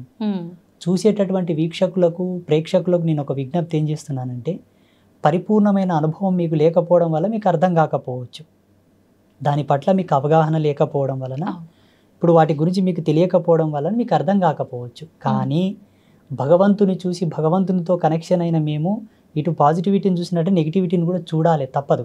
ఓకే. ఎన్నో ఆత్మల దర్శనం చేస్తాము, ఎన్నో భూత ప్రేతాదులతో సహవాసం చేస్తాము, ఎన్నో అదృష్ట శక్తులతో, అతీత శక్తులతో మాట్లాడతాము. నేనైతే నా ఆత్మదర్శన సాక్షిగా చెప్తున్నా, దయ్యాలు ఉన్నాయి, భూతాలు ఉన్నాయి, ప్రేతాలు ఉన్నాయి. దేని యాంగిల్ అవి పనిచేస్తాయి, దేని ధర్మాన్ని బట్టి అవి కొన్నాళ్ళు ఉంటాయి, మళ్ళీ అంతర్ధానం అయిపోతాయి. కోరికలు తీరకుండా చనిపోయిన వాళ్ళు తప్పకుండా ప్రేతంగా మారుతారు. ఓకే. 100%. ఇప్పుడు ఆత్మ పరిస్థితి ఏంటి గురువుగారు మరి? వాటి యొక్క ధర్మాన్ని అనుసరించి భగవంతుడు కొన్నాళ్ళు ఉంచుతాడు. ఆ ధర్మం తీరిన తర్వాత మళ్ళీ వేరే ఉత్తర జన్మ వాటికి ప్రసాదిస్తాడు. ఓకే. అంటే అప్పటి వరకు ఏం చేయలేమంటారా? ఇంకా వాటిని మనం యాతన అనుభవించాలి కదమ్మా, తప్పదు. ఎందుకంటే ఆ శరీరంలో జీవుడు ఉన్నంత వరకు చేయవలసిన పుణ్యములు, ధర్మములు ఏమి చేయక అకారణంగా, చూడమ్మా ఒక విషయం చెప్తాను, మళ్ళీ ఇది కంటిన్యూ చేద్దాము. ఈ ప్రపంచంలో తనకు తానుగా చనిపోయే హక్కు ఎవరికీ లేదు. ఇది సత్యం. కాలధర్మ సిద్ధాంత సాక్షిగా భగవంతుడు చెప్పిన మాట, తనకు తానుగా సూసైడ్ చేసుకోకూడదు. ఓకే. తనకు తానుగా చనిపోకూడదు అన్నది ఎంత ధర్మమో, భగవంతుడే తన యొక్క ఊపిరిని తీసుకెళ్ళాలి, యాదృచ్ఛికంగా జరగాలంతే. ఇప్పుడు ఒక అబ్బాయి ఆఫీస్ నుంచి ఇంటికి వెళ్తున్నాడు తల్లి, ఆయనకు చనిపోవాలని ఉండదు, ఎవడో వచ్చి గుద్దేశాడు, చనిపోయాడు. That is the God. అంతేగాని పని పట్టుకొని అప్పుల బాధ తట్టుకోక, భర్త యొక్క టార్చర్ తట్టుకోక, అత్తమామల వేధింపులు తట్టుకోక, ఏం తట్టుకోక హ్యాంగ్ వేసుకోవడం, పురుగుల మందు తాగడం, కిరాసినాయలు పోసుకోవడం, ఇవి ప్రేతాలుగా మారుతాయి. చూడు, నేను ఈ భూమికి పంపించిందే కష్టాలు అనుభవించడానికి, తప్పదు. ఒక కంపెనీలోకి నువ్వు ఉద్యోగం వెళ్తున్నావంటే పడుకుంటే నీకు ఉద్యోగ సాలరీ ఇవ్వరు, అక్కడ నీకు అప్పగించినటువంటి బాధ్యతలు నిర్వహించాలి నువ్వు. ఇక్కడ నేను పంపించింది ఈ విధమైనటువంటి ధర్మాలలో నువ్వు పాత్రత తీసుకోవాలని పంపిస్తారు. అవి కష్టాలు కానీ సుఖం కానీ. ఇవి ఎందుకు వచ్చాయి అంటే, నువ్వు ఆర్మీలో ఎందుకు జాయిన్ అయినావు, పోలీస్ డిపార్ట్మెంట్లో ఎందుకు జాయిన్ అయినావు, డాక్టర్కి ఎందుకు అయినావు, నీకు అది ఇంట్రెస్ట్ ఉండి చదివినావు కాబట్టి డాక్టర్ అయినావు. నువ్వు తప్పకుండా సర్జరీ చేయాలా, సూదులు వేయాలా, గోళీలు ఇవ్వాలా, మందులు ఇవ్వాలి. లేదు పోలీస్ అయిపోతే పోలీస్ వ్యవస్థకు సంబంధించిన విధులు నిర్వహించాలి. ఈ జన్మలో నువ్వు ఇక్కడ పుట్టి ఆ అత్తకు కోడలు అయినవు, ఈయనకు భార్య అయినవు, మీరిద్దరు కలవగా ఈ పిల్లలు పుట్టిండ్రు, ఈ పిల్లల చేత మీరు బాధపడుతున్నారంటే అదంతా ఒక సిస్టమ్. పోయిన జన్మకు సంబంధించింది, అంతకన్నా ముందు జన్మదో ఇంకేదో ఇంకేదో ఇంకేదో అనేక అనేక కారణాలు ఉండవచ్చు. దాని యొక్క అనుసంధానంగా నువ్వు కష్టపడుతున్నావే తప్పిస్తే ఓపిక కావాలి. అంతేగాని దీన్ని భరించలేక చనిపోయినావంటే ప్రేతంగా కూడా తప్పదు. ఓకే. భగవంతుడు తీసుకెళ్లిన వాళ్ళు ఎవరు కూడా ప్రేతాలుగా మారరు. సెల్ఫ్గా చనిపోయిన వాళ్ళే ప్రేతంగా మారుతారు. ఓకే. అందుకే ఏ జీవరాశి కూడా చాగానికి ఇష్టపడదు. మనం దేనన్నా కొట్టనికోతే ఉరుకుతాయి చూడమ్మా, కుక్కలు కానీ ఏవే కానీ, వాటికి తెలుసు ఏదే కానీ చనిపోవాలని ఎందుకు ఇష్టపడదంటే ఆత్మ చనిపోనివ్వకుండా జాగ్రత్త పడుతుంటది, ప్రేరేపిస్తుంటది. దాంట్లోకి ఏం తెలుసు తల్లి, ఇప్పుడు వీళ్ళు నన్ను కొడితే చచ్చిపోతాను దానికి తెలుసా? తెలుసా? మీరు చెప్పండి. తెలుసా? తెలుసు. వాటికి తెలుసు నన్ను కొడతారేమో, నేను చనిపోతానేమో అనే భయంతో అవి పరిగెడతాయి. ఇప్పుడు పశువులకు ఉండే జ్ఞానం కూడా మనకు లేకపోతే ఎట్లా? ఒక ఎద్దు మీద మెడ మీద కాడి పెట్టి వ్యవసాయం చేస్తారు తల్లి రైతులు. ఎంత బాధ తెలుసా? ఎండలో కింద దుక్కి దున్ని బలవంతంగా పెద్ద పెద్ద బరువులు వేసి వాటిని కొడుతుంటారు, అది భరిస్తుంది. కానీ నేను చచ్చిపోతారా ఎడను బాయిల దుంకెని సావదు పాపం. మానవుడే ఇదంతా చేసేది, అందుకే ప్రేతాలుగా మారుతారు. ఎందుకు నువ్వు చనిపోయావు, ఇంకా ఇన్నాళ్ళు బ్రతికేది ఉండే కానీ నువ్వు అనవసరంగా సూసైడ్ చేసుకొని చనిపోయినావు, అది కూడా ఒక డిక్లరేషనే. భగవంతుడు డిక్లేర్ చేసి ఉంటాడు, మనకు కొన్ని గండాలు ఉంటాయి తల్లి, ఈ గండంలో ఈ ధర్మంతో చనిపోవాలా, ఇలా చనిపోవాలని. దీన్ని తప్పించుకునే మార్గం కూడా ఉంటుంది. ఆ సెకండ్ వరకు నువ్వు మనసు నిర్భయం చేసుకుని దృఢంగా ఉండి భగవంతుని ధ్యానం చేసుకుని ఉంటే తప్పుతుంది. తప్పకపోయి దాంట్లోనే చనిపోయావు అనుకో, ఇంకా ఇన్నాళ్ళ లైఫ్ సర్వైవ్ అయ్యేది ఉండే కదా, ఆ టైం మొత్తం కంప్లీట్ అయ్యే వరకు నువ్వు ప్రేతంగా తిరగాని తిప్పుతాడు మొత్తం. కానీ ఆ యాతన చాలా ఘోరం. చనిపోకూడదు, శరీరంతోనే కష్టపడాలి. ఎందుకంటే మాతోనికి కొన్ని ఆత్మలు వచ్చి సంభాషిస్తూ ఉంటాయి. స్వామి మీ తపశక్తితో మాకు విమోచనం ఇవ్వండి, ఫలానా ప్రదేశం లోపల 300 సంవత్సరాలు బ్రతికిన ఒక మర్రి చెట్టు ఉంది, ఆ చెట్టు దగ్గర ఉన్న ఒక దివ్య శక్తిని నాకు అనుసంధానం చేసి నాకు విమోచనం ఇయ్యి. ఒక చేత ఒక గోశాలలో 5 పొదుగులున్న గోవు ఉంది, ఆ గోవు యొక్క తోక దగ్గరికి నన్ను పంపించి దాని తోకను విదిలింపజేసిన ఆత్మని స్వర్గానికి పంపించని నాతో చాలా మంది మాట్లాడారు. అంటే అలా ఏ రకంగా విముక్తి పొందాలో కూడా ఆత్మకి తెలిసిపోతుందా గురువుగారు? దేహాన్ని ఆత్మ వీడిన తర్వాత అతీతమైన శక్తులు ఆవరిస్తాయి. మీరు అలా విముక్తి కలిగించిన ఆత్మలు ఏమైనా ఉన్నాయా గురువు? కలిగిస్తాం, కలిగించాం కొంతమందికి. ఇప్పుడు మన పీఠంలో గోపూజలు చేయిస్తుంటానమ్మా చాలా మందికి. కష్టాలు వచ్చాయి, ఇబ్బందులు వచ్చాయి, వ్యాపారంలో కలిసి రావట్లేదు, అప్పులు ఎక్కువైనాయి అంటే పీఠానికి వచ్చి గోపూజ చేయండి, గోదానం చేయండి, గోవుని దత్తత తీసుకోండి అని చెప్తుంటాను. ఆ గోవుకు చేసేటటువంటి ఉత్తర క్రియల్లో ఉండేటటువంటి మార్మికతని ఇది. వాళ్ళ పితృదేవతలు ఘోషిస్తూ ఉంటారు, మాకు కనిపిస్తావన్నీ. నేను చెప్తుంటాను ఇలా చేయండి నాయన అని. ఆ గోవు యొక్క తోకకు వాళ్ళ పేర్లు గోత్రనామాలు రాసి కట్టిస్తాను. గోవు తోక విదిలించేసరికి వాడు సరాసరి వెళ్ళిపోతారు. చాలా మందికి చేశాను నేను, లెక్కనే లేదు అసలు. మా యూట్యూబ్లో చాలా మంది వీడియోస్ అవే ఉంటాయి గోపూజ చేసేవి. కొందరు గంగానది దగ్గరికి వెళ్ళి అక్కడ కొన్ని పూజలు చేసి పంపించాను, కొందరిని మానస సరోవరంకి పంపించాను, కొందరిని రామేశ్వరంకి పంపించాను, కొందరిని హంసల దీవికి పంపించాను. ఎవరి పాపకర్మను బట్టి ఎవరి ధర్మాన్ని బట్టి వాళ్ళకి ఆ ప్లేస్ నిర్ణయించబడుతుంది. అంటే అది మీకు అంటే భగవంతుడు ఏమైనా ఆజ్ఞిస్తాడా గురువు గారు, ఎవరెవరి కర్మల్ని బట్టి ఏ ప్లేస్కి పంపించాలి, ఏంటి, ఏ రకంగా చేయాలి అని? అనుభవస్తుడైన వైద్యుడు మనిషిని చూడగానే రోగం యొక్క సిమ్టమ్స్ చెప్తాడు. అవును. కండ్ల కింద బ్లాక్ డార్క్ సర్కిల్స్ వస్తే, ముఖంలో ఫేస్ రీడింగ్ అంతా చేంజ్ ఉంటే నాడి పట్టుకొని చెప్తాడు. లేదు స్టెథోస్కోప్ పెట్టి ఆ పల్స్ రేట్ని కానీ హార్ట్ బీట్ని బట్టి చెప్తారు. ఇంకా కొంత తెలుసుకోవాలి, అంతకు అర్థం కాలేదంటే టెస్టులు చేస్తారు, బ్లడ్ శాంపిల్, యూరిన్ శాంపిల్ తీసుకొని. మేము కొన్ని ప్రక్రియల ద్వారా చూస్తాం. కొందరిని చూడగానే తెలిసిపోతుంది, కొందరిని రేఖాగణితం చూసి చెప్తాము, కొందరి జాతక విశ్లేషణ చేసి చెప్తాము. ఇవేవి కాలేదంటే అమ్మవారి చెంతన ధ్యానంలో కూర్చొని పలానా వ్యక్తి పలానా గోత్రజుడు అంటే మొత్తం దర్శనం వస్తుంది. అప్పుడు చెప్తాం, ఈ వారం వచ్చావు, ఈ వారం వచ్చాం, వచ్చే వారం రానాయన నీకు అంతా చెప్తానంటాను. ఆయన గోత్రనామాలు తీసుకొని వచ్చే వారం ఆయనకు మొత్తం చెప్తాను, నేను ఇట్లుంది ఇలా చేసుకోపో అని చెప్తాను. మా పీఠంలో ఎవరి కానీ మేము డేట్ ఆఫ్ బర్త్ కానీ రాశి కానీ నక్షత్రం కానీ అడగం, ఓన్లీ గోత్రం పేరు. మీరు ఎవరినైనా కనుక్కోండి, శ్రీపీఠానికి అంబాత్రయ క్షేత్రానికి ఎవరు వచ్చినా నీ పేరేంటి, నీ గోత్రం ఏంటి, ఈ నక్షత్రాలు రాసులు ఈ డేట్ ఆఫ్ బర్త్ నేను అడగను. ఇదంతా ఒక బిజినెస్, బట్ ఆ సిద్ధాంతం అది కాదు. మేము జ్యోతిష్యం బాగా నమ్ముతాం. జ్యోతిష్యం ఎందుకు వచ్చింది, జ్యోతిష్యం మీద ఉండే విలువలు ఏంటనే పరిపూర్ణమైన సమగ్ర వివరణ మాతో ఉన్నది. కానీ మేము జ్యోతిష్యాన్ని వ్యక్తుల జీవితంతో ముడిపెట్టాము, పాపం తగులుతుంది. కానీ చాలా మంది పండితులు చెప్తుంటారు, పుట్టిన సమయము, ప్లేసు, నక్షత్రము ఇవన్నీ ఉంటేనే కరెక్ట్గా మన జాతకం అనేది చెప్పబడుతుంది అని.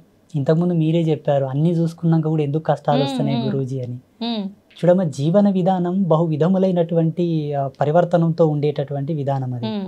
జీవించే జీవుడు ఎంత ధర్మంతో ఉన్నాడో దాని ధర్మాన్ని బట్టి మనకు పంచాంగం యొక్క రిఫ్లెక్షన్ ఉంటుంది. కాకపోతే జీవించే జీవన విధానం వేరు ఉంటుంది. మళ్ళీ పంచాంగం దగ్గరికి ఎట్టి వచ్చి మొరపెట్టుకోవడం అది ధర్మం కాదు. ఎందుకంటే ఇప్పుడు ఒక స్మార్ట్ ఫోన్ ఉంది, అది 5G నెట్వర్క్ సపోర్ట్ చేస్తేనే మనం 5G సిమ్ వేసుకోవాలి. దాంట్లో అది సపోర్ట్ చేయనప్పుడు మనము ఆ సిమ్ వేసుకున్న లాభం లేదు, ఆ బ్యాలెన్స్ వేసుకున్న లాభం లేదు. అంతే కదా. ఇప్పుడు పంచాంగం అనే గణచక్రం మనకు సపోర్ట్ చేయాలన్నా మనకు అంత ధర్మ పరాయణులమై జీవించాలి. అప్పుడే కదా దాని యొక్క మెలకువలు మన మీద ప్రభావం చూపిస్తాయి. అవును. నీ వరకు నువ్వు బ్రతికి తర్వాత మళ్ళీ నాకు పంచాంగం చెప్పు, నాకు ముహూర్తం చెప్పు, నాకు బలం చెప్పు అంటే అది ధర్మం కాదు. కొందరు భక్తులు దేవతలకి పండగలు అలా పూజలు చేసినప్పుడు బలులు ఇస్తుంటారు. నిజంగా అలా బలులు ఇవ్వటం కరెక్టే అంటారా?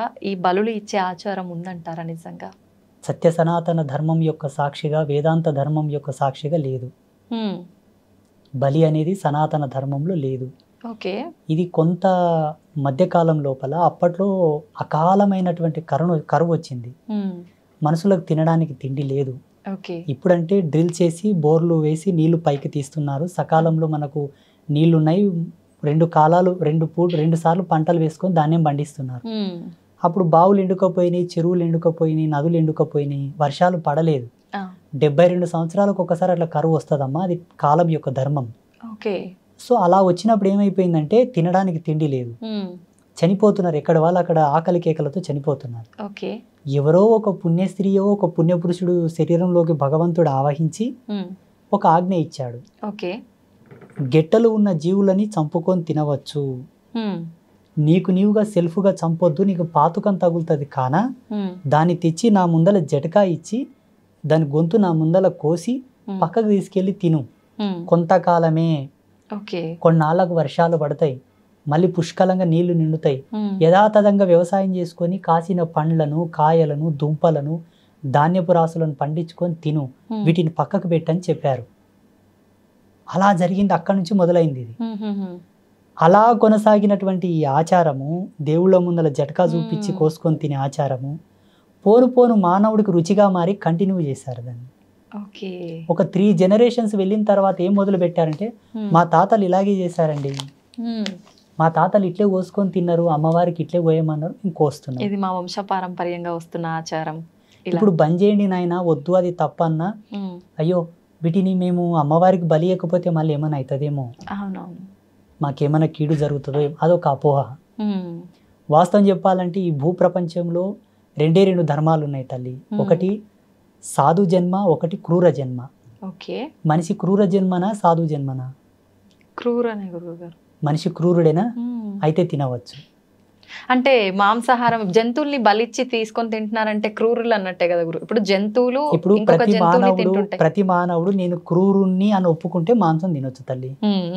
లేదు నేను క్రూరుని కాను, నేను సాధువుని. సాధువుని అంటే మాలాగా కాదు. సాధుత్వం అంటే అర్థం ఏంటంటే ఎవరిని హింసించక, ఎవరిని బాధ పెట్టక, ఎవరి జోలికి వెళ్లకుండా తనకు తానుగా ధర్మంగా బ్రతికే ప్రతి జీవిని సాధువుతో పోల్చవచ్చు. ఇప్పుడు సోకాళ్ళు సాధువు అంటే మమ్మల్ని అనుకుంటుంటారు. నో, సాధుత్వం అనేది అది కానే కాదు. క్రూరత్వం, సాధుత్వం రెండే. క్రూరత్వం ఏంటంటే ఇప్పుడు సింహం ఉంది తల్లి, తన ఆకలే ప్రధానం.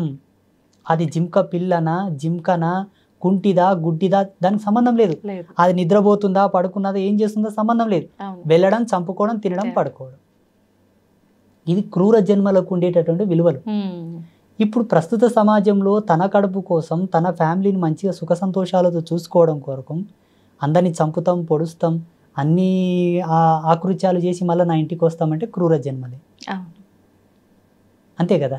ఇప్పుడు మనిషి జన్మకు ఒక ధర్మం ఉంది తల్లి. ఎన్నాళ్ళు బ్రతికినా చలిచీమకైనను అపాయం తలపెట్టకుండా బ్రతుకు, అప్పుడు ఉత్తముడవై బాసిల్లేదవుగా కానీ మనకు శాస్త్రాలు చెబుతా ఉన్నాయి. అట్లాంటప్పుడు సమాజంలో వ్యాపార ధోరణిలో కొందరిని మోసం చేయాల్సి వస్తుంది కదా స్వామీజీ అనుకోవచ్చు. వ్యాపారంలో ఒక 10 రూపాయల ప్రోడక్ట్ని 15 రూపాయలకు అమ్మాలి, అప్పుడే లాభాలు వస్తాయి, వ్యాపారం ఇంకొంత విస్తరణ జరుగుతుంది, 10 మందికి ఉపాధి ఇస్తాం, మీరు కూడా కొంత సుఖ సంతోషాలతో జీవిస్తారు. ఆడ కౌంటర్ మీద కూర్చున్నందుకు వాళ్ళకు కూడా 10 రూపాయల కూలి వస్తుంది. దీనికి ధర్మం ఎప్పుడు నిషిద్ధం చెప్పలే, అది జీవన భృతి. మేకను కోయడం, గొర్రెను కోయడం, కోడిని కోయడం, ఎద్దును కోయడం కాడ వచ్చింది పంచాయతీ. రెండవది ఈ వైన్స్ ఉన్నాయి కదా, మా మందు అమ్మే షాప్స్ ఉన్నాయి కదా, ఈడ వచ్చింది పంచాయతీ.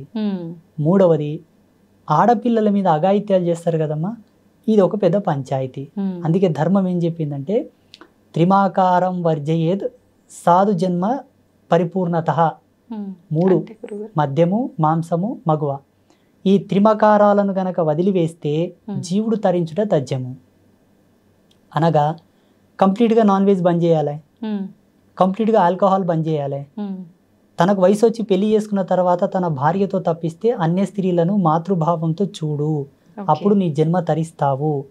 అలా పాటించిన ఆ ధర్మం చేత నువ్వు పిల్లల్ని కంటే వాళ్ళు పుణ్యాత్ములై పుడతారు, వాళ్ళకు రోగాలు రావు, వాళ్ళకి ఏ గండాలు గణింత్రాలు రావు, వాళ్ళు పుణ్యాత్ములై పుడతారు. ఇప్పుడు ఎంతమంది చేస్తున్నారు, ఎంతమంది పుడుతున్నారో మీరు ఆలోచించాలి. ఇంకా ఇది ఇప్పుడు కాదు, శాస్త్ర వాంగ్మూలం ఏర్పడ్డప్పటి నుంచే ఉంది మనకు, కొన్ని లక్షల సంవత్సరాల క్రితమే.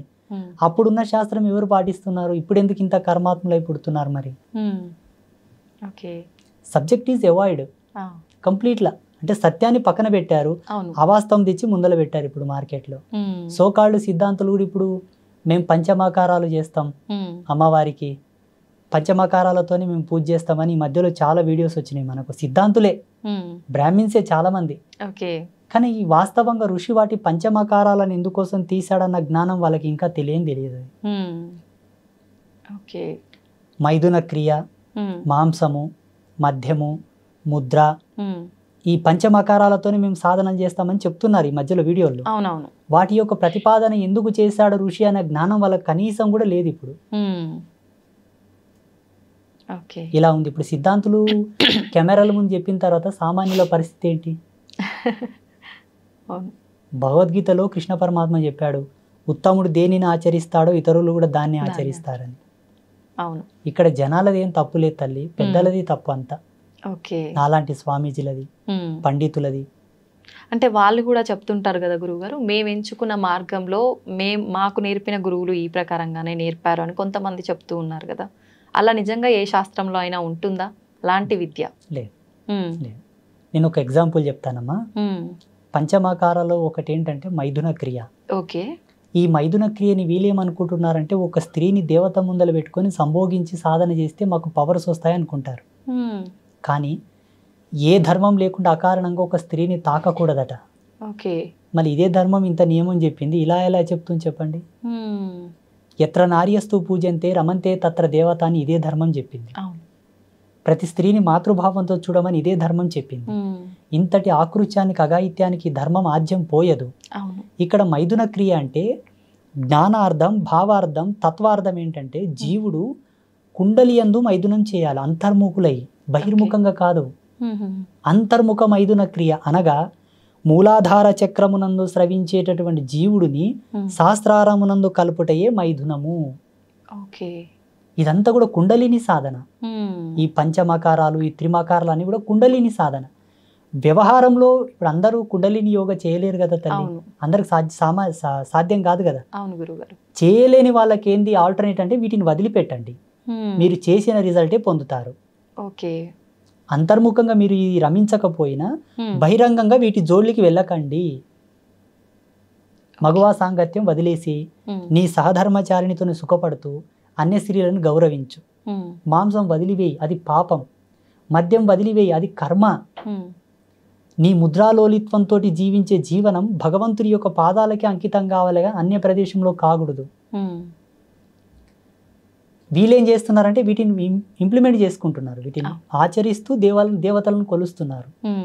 ఇక్కడే వచ్చింది పొరపాటు. ఇవన్నీ పాపాలైనప్పుడు భగవంతుడు వీటన్నిటిని ఆపే ప్రయత్నం ఎందుకు చేయట్లేదు అంటారు గురువుగారు? భగవంతుడి ఆజ్ఞ లేనిదే ఏదైనా జరగదు అంటుంటారు. ఇవన్నీ ఆయన ఆజ్ఞ లేనిదే జరుగుతుందంటారా? చూడమ్మా, భగవంతుడు ఈ వల్ల చూడడం అనేది నాకెందుకు మంచిది కాదు. దేవుని ఈ తుచ్చ సుఖములతో పోల్చడం ఏంటి చెప్పండి? దేవుడి వల్ల ఆపాలనా, ఆపకూడదా? ఈ వల్ల ఒక అతీతమైన శక్తి దేవుడు. ఈ వల్ల చూడాల్సిన అవసరం ఆయనకు లేదు. మనం పాటించుకుంటే మంచిగా అవుతాం, లేకుంటే ఆయన స్వాహ. ఆయన అతీతుడు. ఎలా చూస్తాడు చెప్పండి? ఆయన నేను బ్రతకమని పంపించిండు. నువ్వు ధర్మంగా బ్రతికితే సుఖ సంతోషాలతో జీవిస్తావు, లేదు పాపంతో బ్రతుకుతా అంటేనేమో నీ కష్టాల్లో నువ్వు పోతావు. ఆయన వల్ల ఆపాలే, మమ్మల్ని బాగా చేయాలనేది ఏమి ఉండదు ఆయనతో. ఈ ప్రకృతిని కంట్రోల్ చేస్తాడు, నీకు అనుకూలంగా నడిపిస్తాడు, నిన్ను పుట్టిస్తాడు, నీకు ప్రాణం పోస్తాడు, నీకు అన్నీ సమకూరుస్తాడు. అప్పుడు ఎలా బ్రతుకుతావు, ఎలా జీవిస్తావు అది నీపైన ఆధారపడి ఉంటుంది. మళ్ళీ నీ వెనకాల పట్టుకొని నీవు ఇలా నడువు అలా నడవని నేను ఆపరేట్ చేయడం ఏంటి చెప్పండి? నాకు అర్థం కాదు. ఒక కంపెనీ యాజమాన్యం మనకు ఒక కార్ తయారు చేసి ఇస్తుంది, ఒక BMW, ఆడి, బెంజ్. ఆయన తయారు చేసి ఇస్తాడు కానీ మన పక్కన కూర్చొని డ్రైవ్ చేస్తూ మనకు అన్నీ చూపెట్టాడు కదమ్మా. మనము దాని భద్రతా భావంతో నడుపుకొని అవును. ట్రాఫిక్ రూల్స్ పాటిస్తూ స్పీడ్ లిమిట్ కంట్రోల్లో నడుపుకుంటూ వెళ్తే గమ్యం చేరుకుంటాం. లేదు నేను 100 స్పీడ్ వెళ్ళాక 200 స్పీడ్ వెళ్తా బ్రేక్ ఏనంటే గుద్దుకుంటాం, పడతాం. అంతే. ఓకే. అయితే గురువుగారు, పుట్టుక మరణం రెండు సహజం, అవి భగవంతుడి చేతిలో ఉన్నప్పుడు కొంతమంది స్వామీజీలు చనిపోయిన వారిని బ్రతికిస్తాము, చనిపోయిన వారిని అంటే కాటిపైన ఉన్న వాళ్ళని కూడా లేపి మాట్లాడిచ్చాము, ఇలాంటివి చాలా చాలా చెప్తుంటారు. అది ఎంతవరకు సాధ్యం అంటారు? అవన్నీ నమ్మొచ్చు అంటారా? 100% నమ్మొచ్చు. ఇప్పుడు ఓకే. శాస్త్రవేత్తలు ల్యాబ్లలో చేస్తున్న పరిశోధనలు అవి ఇప్పుడు 2024 సంవత్సరంలో నాసా సైంటిస్టులు ఇప్పుడు దాని మీద పరిశోధన చేస్తున్నారు, చనిపోయిన వాళ్ళని బ్రతికించాలని. ఓకే. వాళ్ళు ప్రయత్నం చేసినా సక్సెస్ కాదు, నేను గ్యారెంటీ ఇస్తాను, అది సక్సెస్ కాదు. ఎందుకంటే భారతీయ వేద విజ్ఞానం మీద వాళ్ళు రీసెర్చ్ చేస్తే తప్పకుండా సక్సెస్ అవుతుంది.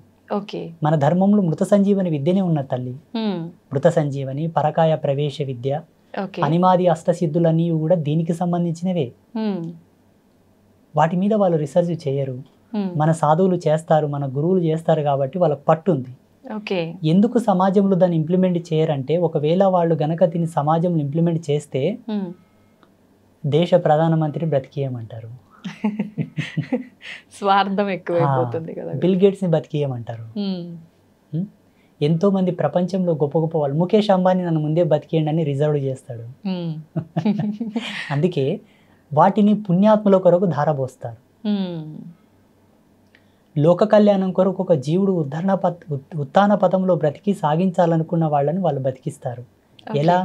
కొన్ని మెరేకల్స్ జరుగుతున్నాయి ఇప్పుడు హాస్పిటల్స్లో కూడా. డాక్టర్లు డిక్లేర్ చేస్తారు ఈయన ఎక్కువ కాలం బ్రతకడని, కానీ కొందరు బ్రతుకుతున్నారు. అవును.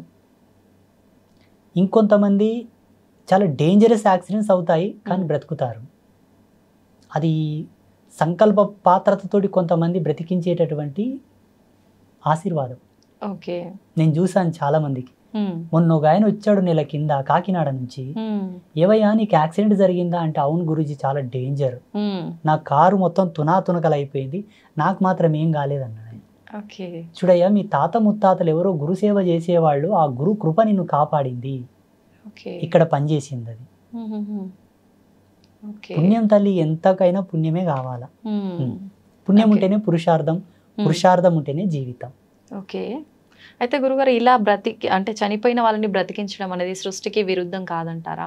విరుద్ధమే, అందుకే చేయట్లేదు స్వామీజీలు. అంటే పుణ్యకార్యాల కోసం చెయ్యొచ్చు అన్నారు కదా, ఆయన వల్ల లోక కళ్యాణం జరుగుతుంది కాబట్టి. లోక కళ్యాణం మీన్స్ బ్రతికించడమే లోక కళ్యాణం, చంపడమే లోక వినాశనం. ఇప్పుడు గోవులను చంపుతున్నది ఎవరు? మానవులే కదా. అటువంటి వాళ్ళ కొరకు మేము ఏం చేస్తామో తెలుసా? ప్రతిరోజు సంకల్పం చేస్తాం పూజలో, సర్వే జనః సుఖినో భవంతు అనుకుంటేనే ఎవరు గోహింస చేస్తారో, ఎవరు స్త్రీని హింసిస్తారో, ఎవరు లోకంలో అసాంఘిక కార్యక్రమాలకు ఆజ్యం పోస్తుంటారో వాళ్ళందరూ కూడా వినాశనం చెందుగాక అని సంకల్పం చేస్తాం. ఓకే. మరి సాధువుల ధర్మం ఏంటంటారు? అలాంటి సాధువులు బాబాలు నిజంగా లోక కళ్యాణం కోసం ఈ రకంగా చేసే వాళ్ళు ఉన్నారా గురువుగారు? సన్యాసి తలుసుకుంటే ఈ ప్రపంచంలో సాధ్యం కానిదంటూ ఏదీ లేదు, ప్రపంచాలే మారిపోతాయి. ఈ భారతదేశం ఇంతమంది దాడి చేయంగా కూడా ఇంతగా నిలబడిందంటే సాధువుల యొక్క సంకల్ప శక్తి మాత్రమే.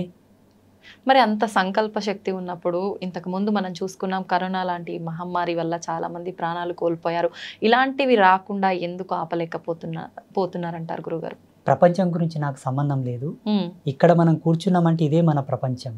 ఓకే. కెమెరామ్యాన్స్ ఇద్దరు, మీరు నేను, ఇది ప్రపంచం, వర్తమాన ప్రపంచం. బయటికి వెళ్తే భవిష్యత్ ప్రపంచం అవుతుంది. గడిచిపోయింది భూత ప్రపంచం. నేను ఇప్పుడు ఎవరెవరిని కలిసి వచ్చాను, ఎవరెవరితో మాట్లాడాను. అవును. ఇప్పుడు ఇక్కడ ఉన్నాం కాబట్టి భగవత్ సాక్షిగా నేను కొలిసి అమ్మ సాక్షిగా ఒక మాట చెప్తాను. 2020లో కరోనా వచ్చినప్పుడు నేను అమ్మవారితో 7 రోజులు అనుష్ఠానంలో కూర్చున్నాను. అమ్మా, నేను ఒక సన్యాసిగా, ఆ జన్మాంత బ్రహ్మచారిగా, ఈ జన్మను నాకు తల్లిదండ్రులు ఇచ్చి నీ పాదాలకు అంకితం చేశారు, నేను ఏం చేయగలను ఈ ప్రపంచం కొరకు, ఈ సమాజం కొరకు అని 7 రోజులు అనుష్ఠానంలో కూర్చుంటే అమ్మవారు ఒక దర్శనం ఇచ్చింది, ఒక మెసేజ్. ఓకే. మాకు ఆ ఇమేజెస్ వస్తుంటాయి, ఆ దర్శనాలు. వేపాకు చలువతో 7 రోజులు నాకు చలువ పెడితే నీకు ఒక ఆజ్ఞ ఇస్తాను అమ్మవారు చెప్పింది. వేప చెట్టులో 2 రకాలు ఉంటాయి తల్లి, ఆడవేప ఉంటుంది, మగవేప ఉంటుంది. మీకు తెలుసా? లేదు గురువు. వేప చెట్టు తెలుసు, ఆడవేప మగవేప 2 ఉంటాయి. ఓకే. నేను స్త్రీ దేవతను కానా, మగ వేపాకు తీసుకొచ్చి నాకు వేపాకు చలవబెట్టు. అది కూడా పెళ్లి కాని అబ్బాయి, బ్రహ్మచారిగా ఉండే ఒక అబ్బాయి చేత వేపాకు తెచ్చి నాకు చలవబెట్టించు, చలిమిడి నైవేద్యం పెట్టించు. 7 రోజుల తర్వాత నీకు ఆజ్ఞ ఇస్తా అన్నది అమ్మ. 7 రోజులు చేశాము. 8వ రోజు అమ్మవారు ఏం చెప్పిందో తెలుసా నా ధ్యానంలో? ఇది బ్రహ్మరహస్యం, మీకు చెప్తున్నాను, అడిగారు కాబట్టి. స్వామీజీలు ఏదైనా చేయొచ్చు కదా లోక కళ్యాణం కొరకు అని మీరు అడిగారు కదా, నేను చెప్తున్నాను. జ్ఞానం ఇలాగే ఉంటుంది, బాగా గుర్తుంచుకోండి. వ్యక్తిగత సుఖాలకు మా తపస్సులు వాడం, ఒకరి కోసం మా తపస్సును దుర్వినియోగపరచుకోము. ప్రపంచానికి పనికొచ్చేది ఉంటే, కరువు కాటకాలు వచ్చిన ఉంటే చూపిస్తాం. అమ్మ ఏం చెప్పిందంటే, విశ్వమాత కళ్యాణము గావించు, విశ్వ కళ్యాణం ఏర్పడుతుంది. విశ్వమాత ఎవరు? నువ్వే కదా తల్లి, జగదంబవు, నువ్వే విశ్వమాతవు, నువ్వే సర్వశక్తివి కదా, నీ పెళ్ళే కదా మేము చేశాం మొన్న నన్ను అన్నాను. చూడు నాన్న, ఎంత నా కళ్యాణం చేసినా అంతర్ముఖంతో సూక్ష్మ దృష్టితో చేశావు. ఒక విగ్రహానికి నేను సూక్ష్మంలో ఉంటాను, శరీరంతో కదిలే దేవతనైతే కాను కదా. శరీరంతో కదిలే ధర్మం, నడిచే దైవం, మాంసనేత్రంలో ముద్దతో ఉండేటటువంటి విశ్వమాత ఉన్నది. ఆ విశ్వమాతకు నువ్వు కళ్యాణం చేయి. నీలాక కదులుతుంటది, చూస్తుంటది, వింటుంటది, మాట్లాడుతుంటది. అంటే పలుకుతుంటది, మాట్లాడదు, పలుకుతుంటది. ఆ విశ్వమాతకు కళ్యాణం చేయి, విశ్వ కళ్యాణం ఏర్పడుతుంది. ఇవన్నీ ఉంటే అప్పుడు మానవులు అవుతారు కానీ దేవతలు ఎలా అవుతారు? అదే ఎవరు విశ్వమాత అని ఒకసారి బాగా తర్కం చేసుకుంటే 1.5 గంట వరకు అందలేదు. 1.5 గంట తర్వాత మళ్ళీ ఒక దర్శనం ఏమొచ్చిందంటే గోవు. విశ్వమాత అంటే గోవు. గోవుకు కళ్యాణం చేస్తే ఆ కళ్యాణం గడిచిన ఉత్తరక్షణమే అంతా ఆంక్షలు పోతాయి, అందరూ కలిసిమెలిసి తిరుగుతారు, కోవిడ్ అనేది వెళ్ళిపోతుందని ఒక దర్శనం వచ్చింది. నా తపస్సు, నా అనుష్ఠాన సత్యం చెప్తున్నాను చూడండి. మీరు అడిగారు కాబట్టి ఇంతవరకు ఎక్కడ రివీల్ చేయలే, ఫస్ట్ టైం మీ మీడియాలో చెప్తున్నాను నేను. 2021వ సంవత్సరంలో ఆచార్యుల దగ్గరికి వెళ్ళాను. అయ్యా, నాకు ఒక దర్శనం వచ్చింది, ఉడతా భక్తి, నేనేం పెద్ద ఉద్ధరణ చేసేవాడిని కాను, ఈ కోవిడ్ ఆంక్షలు పోయి అందరూ సుఖ సంతోషాలతో ఉండాలని నాకు ఒక దర్శనం వచ్చింది నా తపస్సులో. గోవుకు కళ్యాణం చేసి ఆ పుణ్యశక్తిని లోక కళ్యాణానికి ధారబోయాలనుకుంటున్నాను. నేనే కర్తను. నా గోశాలలో ఉండే గోవును, ఒక కోడెను రెడీ చేశాను. వాళ్ళ పేర్లు ఇవి: గణేషు, నందిని. వీళ్ళ పేరు మీద లగ్న ముహూర్తం పెట్టానని ముహూర్తం తీసుకొని పత్రికలు కొట్టించి, పెద్ద పెద్ద వాళ్ళకందరూ పత్రికలు వించి, ఎంతో మంది పీఠాధిపతులను పిలిపించి, 7 అంతరాల పందిరి వేసి, కన్యగా ఉన్న గోమాత, మళ్ళా కోడెలు వారిన తర్వాత గోవు కళ్యాణానికి పనికిరాదు. కన్యగా ఉన్న గోమాత, సంవత్సరం దాటిన గోమాత, సమకాలికమైన కోడే. వాటికి మన సనాతన ధర్మంలో చెప్పిన పద్ధతి ప్రకారంగానే కళ్యాణ తంతు చేయించి ఆ పందిరిలోనే సంకల్పం చేశాం పాలభాసలు ఆచార్యుల ముందల్ని. 2021వ సంవత్సరంలో నేను ఒక సన్యాస ధర్మంలో ఉండి అంబాత్రయ క్షేత్రములు వేసిన ముగ్గురమ్మల సాక్షిగా నేను ఈ గో కళ్యాణం చేయుచున్నాను. వచ్చే సంవత్సరం వరకు కోవిడ్ ఆంక్షలు పోయి అంతా సస్యశ్యామలంగా జరగాలని సంకల్పం చేస్తే 2022వ సంవత్సరం వరకు అన్నీ పోయాయి. 22లో చేశాము, 23లో చేశాము. ఈ 24వ సంవత్సరంలో రేపు వచ్చే 21వ తారీఖు రోజు కూడా మన పీఠంలో గో కళ్యాణం ఉంటుంది. అంటే అలా ప్రతి సంవత్సరం చేయాలా గురుగారు? అమ్మ ఆజ్ఞ. మీరు అడిగారు కదా లోక కళ్యాణం కొరకు ఏదన్నా చేయాలని, అది ఏ గో కళ్యాణం. విశ్వమాత కళ్యాణము, విశ్వ కళ్యాణ నాంది. 33 కోట్ల దేవతలు గోవులో వసించి ఉంటారు తల్లి. ఒకే కాలంలో, ఒకే ముహూర్తంలో, ఒకే పందిరి కింద 33 కోట్ల దేవతలకు పెళ్లి చేసినట్టు లెక్క. హిందూయిజంలో ఉండే ఆల్ గాడ్స్ యొక్క పెళ్లి ఒకే తను చూడాలనుకుంటే గో కళ్యాణం చూడాల. అది కూడా వైదిక ధర్మం పద్ధతిగా. కొన్ని దేవాలయాల్లో గో కళ్యాణం చేశారు, ముసలి ఆవులకు పెళ్లి చేసిండ్రు తల్లి. గోవు ఒక్కసారి సూడిద తప్పి ప్రసవించిందంటే పెళ్లి చేయరాదు, పాపం తగులుతుంది.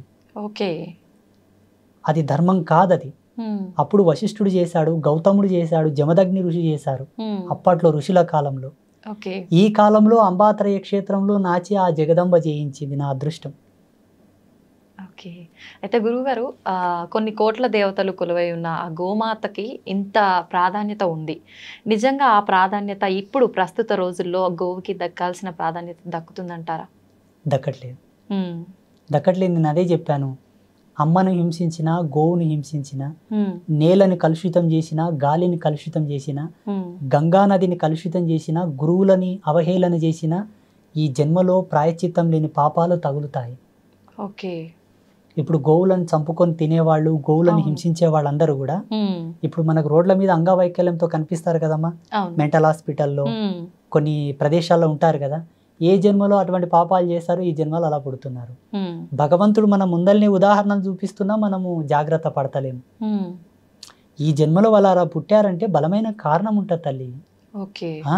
అకారణంగా ఈ జగతి లోపల ఆకు కూడా రాలదు, ఆకు కూడా రాలదు. అటువంటిది ఈ శరీరం ఎక్కడ, మనం పుట్టడం ఏమిటి, అలా పుట్టడం ఏమిటి. అవును. మీరు ఇంత చక్కగా ఇంత మంచిగా ఉన్నారంటే ఏ జన్మలో పుణ్యం చేసుకున్నారు? మీ పెద్దలు చేసిన పుణ్యమో మీ పుణ్యమో. ఓకే.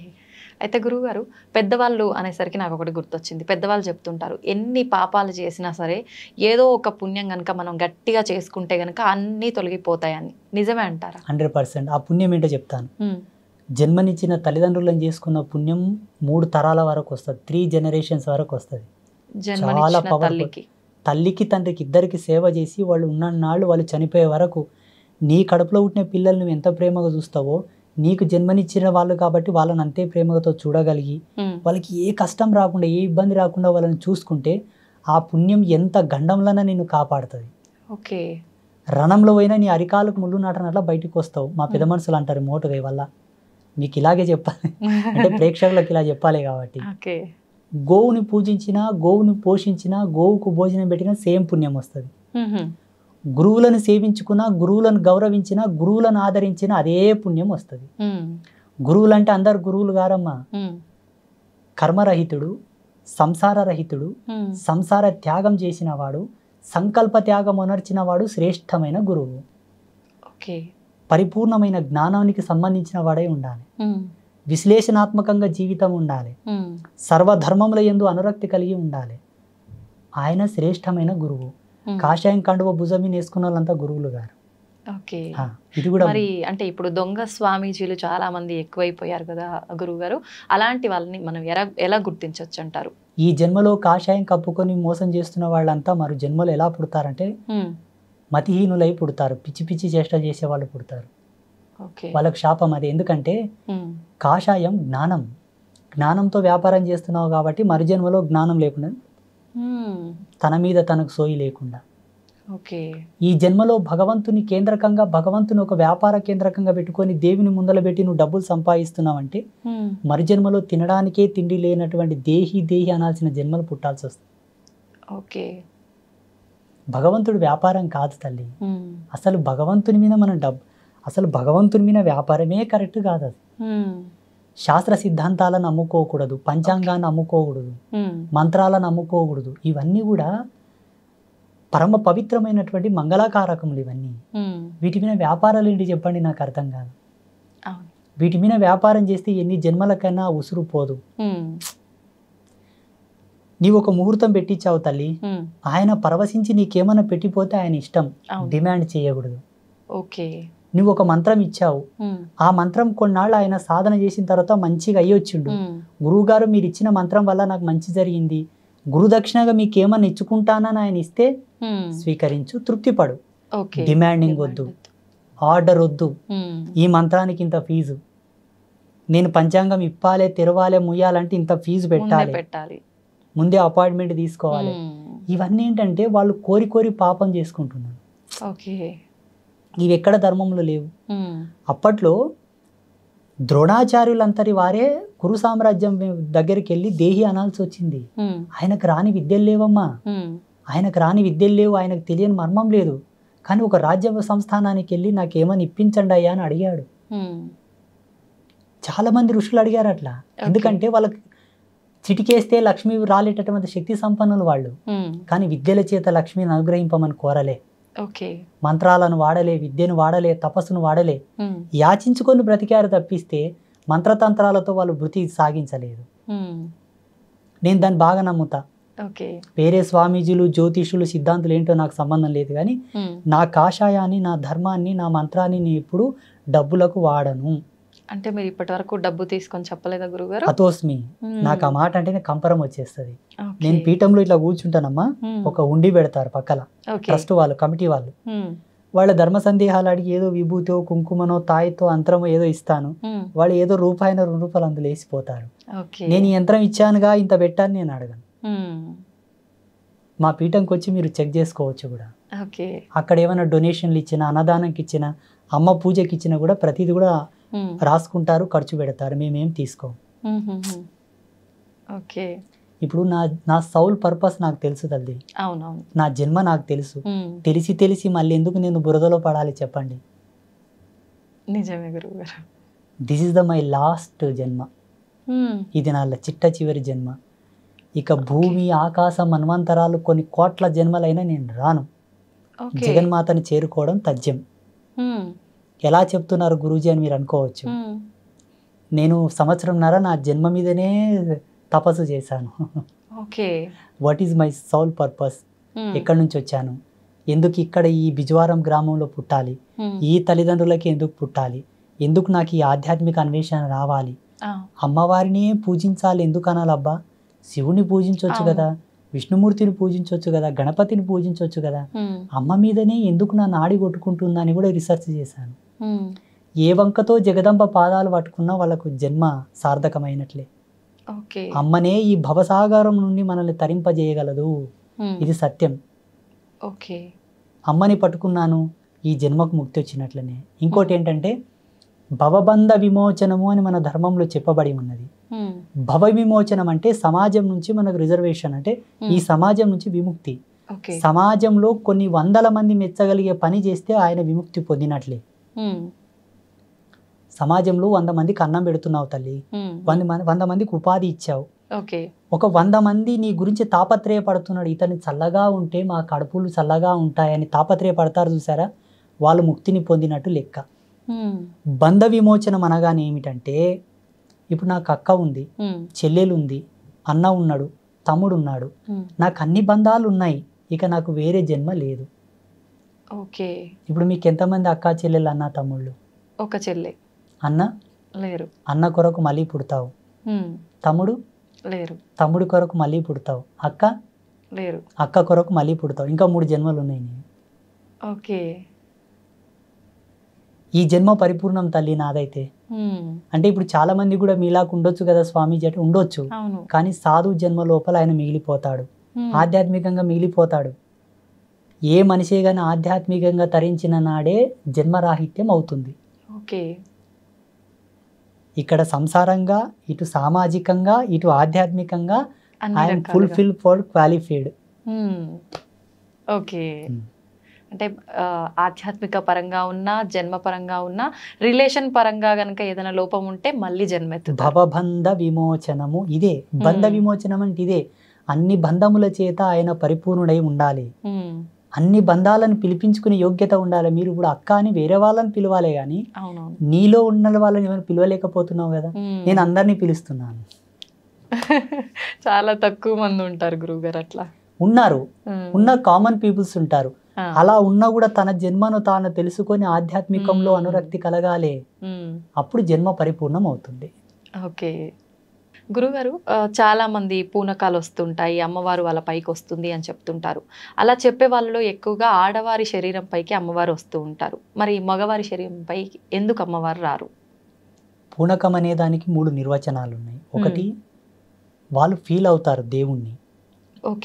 వీళ్ళు సెల్ఫ్గా ఫీల్ అవ్వడం వల్ల ఆ ఫీలింగ్స్ అనేది అబ్జర్వ్ చేసుకుంటుంది బాడీ. అబ్జర్వ్ చేసుకొని ఆ ఫీలింగ్స్ అనేది, ఆ వైబ్రేషన్స్ వాళ్ళ లోపల చొరబడి బాడీని ఆ విధంగా షేక్ చేయడము, అంటే ఊగడము, దుంకడము, కదలడం లాంటివి చేస్తుంటాడు. That's one of the feeling of spirituality. అదొక ఆధ్యాత్మికమైన అనుభవం, ఒక ఫీలింగ్ అది. ఇది ఒక రకం. రెండవది, కొందరికి బై బర్త్ నుంచే కుండలి లోపల భగవత్ ప్రేరణ ఉంటుంది. బై బర్త్ నుంచి. అది ఉత్తర జన్మ లోపల ఆయన దైవ సంభూతుడై ఉండి ఆ జన్మలో అవశేషాలు తీరక చనిపోయి ఉంటే ఈ జన్మలో ఆ శేషం ప్రకారంగా ఆయనకు దేవుడు పూనవచ్చు. కొందరికి మధ్యలో ఆధ్యాత్మికమైనటువంటి దర్శనాలు కొన్ని జరిగి, ఒక దేవతను చూసి, లేదా ఎవరో గురువు శక్తిపాతం చేయడం వలన, గురువు యొక్క కృప తగలడం వలన, భగవత్ కృప ప్రసరించడం వలన ఏదో పుణ్యకార్యం చేయాలని కూడా కొందరు అలా మారిపోతారు. 3 రకాలు ఉంటాయి. ఇందులో భగవంతుడు ఆడవాళ్ళనే పూనుతాడు, మగవాళ్ళనే పూనుతాడనేం లేదు. ఓకే. భగవంతునికి లింగభేదం లేదు అసలు. ఏదో ఒక గొప్ప లోక కళ్యాణకారకమైన సందేశం ఇవ్వాలనుకుంటే భగవంతుడు అంతటి పుణ్య చరిత్రులైనటువంటి వాళ్ళ దేహమునందు ఆ ఫీలింగ్స్ ప్రవేశింపజేస్తాడు. ఓకే. ఆ ఎనర్జీస్ దింపుతాడు. వచ్చిన ఆ ఎనర్జీస్ చేత ఆయన పలుకుతాడు, ఫలానా రోజు ఇది జరగబోతుంది. 10 మందికి పనికొసేది, ఒకరి కోసం చెప్పరు. మళ్ళా ఒకరి కోసం దేవుడు ఎప్పుడు పలకడు. లోక కళ్యాణమే భగవంతుడు అంటేనే జీవో జీవశ్య జీవనం. లోక కళ్యాణకారకమే దైవత్వం. ఓకే. మిగతంతా ఇదంతా సెల్ఫ్, వాళ్ళు ఇష్టపడి చెప్తారు తప్పిస్తే దేవుడు ఎప్పుడు అలా చెప్పించాడు. ఇలా చాలా ఉన్నాయమ్మా, మా జీవితంలో చాలా జరిగాయి.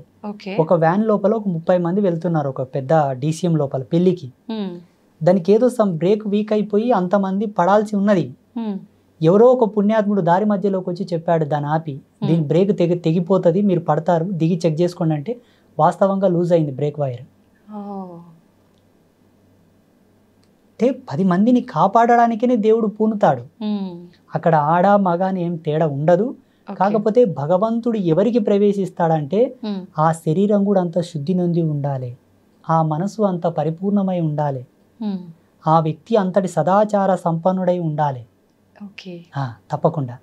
ఇప్పుడు మనం ఒకరిని ఇంటికి గెస్ట్గా పిలవాలంటేనే ఆయన యొక్క హోదాను చూస్తాం, ఆయనకు గొప్పతనం చూస్తాం, ఆయన ఎంత నీట్గా ఉన్నాడు, ఎంత శుభ్రంగా ఉన్నాడు, ఎంత బాగున్నాడు, డ్రెస్ ఎలా మెయింటైన్ చేస్తున్నాడు, అలా ఉన్న వాళ్ళని పిలుస్తాం. భగవంతుడు నీ శరీరం నందు ప్రవేశించాలంటే నీ దేహం ఎంత శుద్ధి ఉండాలి, నీ నడవడికి ఎంత సత్యమై ఉండాలి, నీ జన్మ ఎంత పరిపూర్ణమై ఉండాలి. ఇవి కూడా కంపల్సరీ. నేను అడ్డం వచ్చినట్లా పనులు చేస్తా, అడ్డం వచ్చిన వాళ్ళ తింటా తాత, ఏమి శరీర శుద్ధి ఉండదు, మనశ్శుద్ధి ఉండదు, వ్యవహార శుద్ధి ఉండదు, ఏదో నా పిచ్చి కొద్దీ నేను ఊగుతా అంటే అది మన యొక్క వీక్నెస్ తప్పిస్తే దేవుడికి మనకి సంబంధం లేదు. అయితే మనం విలేజెస్లో ఎక్కువగా చూస్తుంటాం గురుగారు, మీరు చెప్పినట్టుగా ఇట్లా శీఘం వచ్చింది, పూనకము, వాళ్ళు చెప్తూ ఉంటారు చాలా మందికి. అలాంటి వాళ్ళే ఎక్కువగా అంటే చెడు వ్యసనాలు ఇలాంటివి ఉంటుంటాయి అని చెప్పి, అంటే ఇప్పుడు వాళ్ళు అవన్నీ చేస్తున్నారు అంటే వాళ్ళు చెప్పేదంతా తప్పు, వాళ్ళకి నిజంగా భగవంతుడు వాళ్ళ పైకి రావట్లేడు అని అనుకోవచ్చు అంటారా? మేము సాధు ధర్మంలో ఉన్నాం, ప్రతిదీ కూడా శాస్త్ర సిద్ధాంత ధర్మంతోనే చెప్పాలి, అనుభవంతోనే చెప్పాలి, స్వీయ విశ్లేషణను ఉండాలి, మేము రీసెర్చ్ చేసానే ఉండాలి. అవునవును. మా అవ్వ జోగిని, మాది 7 తరాల జోగిని వంశం, ఎల్లమ్మ తల్లి పూజారులు, మా తాత ముత్తాతల కానుంటి కూడా. సో మా అవ్వ ఏం చెప్పేదంటే, చూడు నాన్న, ఒక వ్యక్తి జోగినిగా మారాలంటే, ఒక స్త్రీ జోగినిగా మారాలంటే బై బర్త్ నుంచి ఆమెకు స్పిరిచువల్ ఫీలింగ్స్ ఉండాలి, పుట్టినప్పటి నుంచి ఆధ్యాత్మిక మెలకువలు ఉండాలి. దేవుడు, పూజలు, దేవుళ్ళకు మొక్కడం, దేవుళ్ళని చూస్తే ఏదో ఫీల్ అయిపోవడం, దేవుళ్ళని చూస్తే దేవుడే తనే దేవుడని ఫీల్ అయిపోవడం లాంటి సిమ్టమ్స్ ఉంటే ఈమె దేవతకు సంబంధించిన స్త్రీ, ఈమె సంసారానికి పనికిరాదు, పెళ్లి చేసిన భర్తను చేరదీయదు, పిల్లల్ని కనదు, వాళ్ళకి ఆ ఫీలింగ్సే ఉండవు అసలు. ఆ సిమ్టమ్స్ గుర్తుబట్టి వాళ్ళని దేవుడికి లగ్నం చేసి దేవత పేరు మీద పూజలు పునస్కారాలు చేస్తూ ఆ పుణ్యం 10 మందికి ధారబోయమని పెట్టేవాళ్ళు ఆమెని. ఇప్పటికి చాలా మంది సొసైటీలో ఉన్నారు సెక్సువల్ ఫీలింగ్స్ లేని వాళ్ళు, చాలా మంది ఉన్నారు ఇప్పటికీ. అప్పట్లో ఈ జన్మను వృధా కానివ్వకుండా, ఈ జన్మ వేస్ట్ కాకుండా కొన్ని తంతులు చేసేవాళ్ళు మన పెద్దలు.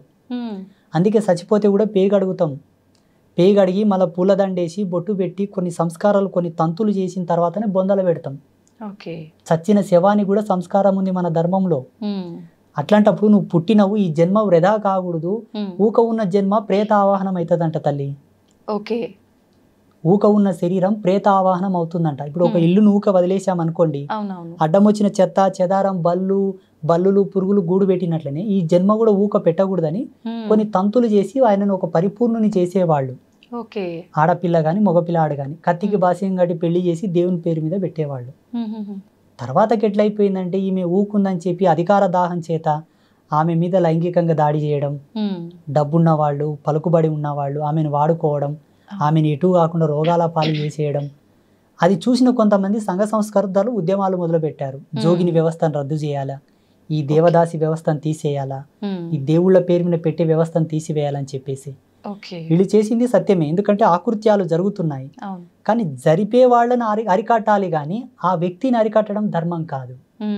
జోగిని వ్యవస్థ మీద పెద్ద విశ్లేషణ ఉంది, చాలా దార్శనికత ఉందాడ. మా నాయనమ్మ ఏం చెప్పేదంటే, కంచం పొత్తు మంచం పొత్తు లేని వాళ్ళేరా భగవంతుని పొందుటకు అర్హులనేమా అనేది మా నానేమ్మ. కంచం పొత్తు ఉండకూడదు, ఎవరి పొత్తులో తినని వాళ్ళు. మంచం పొత్తు అంటే బెడ్ షేరింగ్ ఉండకూడదు. ఓకే.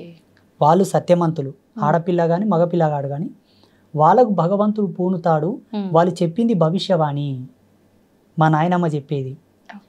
భగవంతుడు పూనిన తర్వాత వాళ్ళ శరీరం చాలా తేలిక అవుతుందంట. సిమ్టమ్స్ చెప్పేది మళ్ళా ఒక తక్కెట్లో కూర్చోబెట్టి ఇంకో తక్కెట్లో 5 మల్లెపూలు వేస్తే సమానం అయ్యేవాళ్ళట.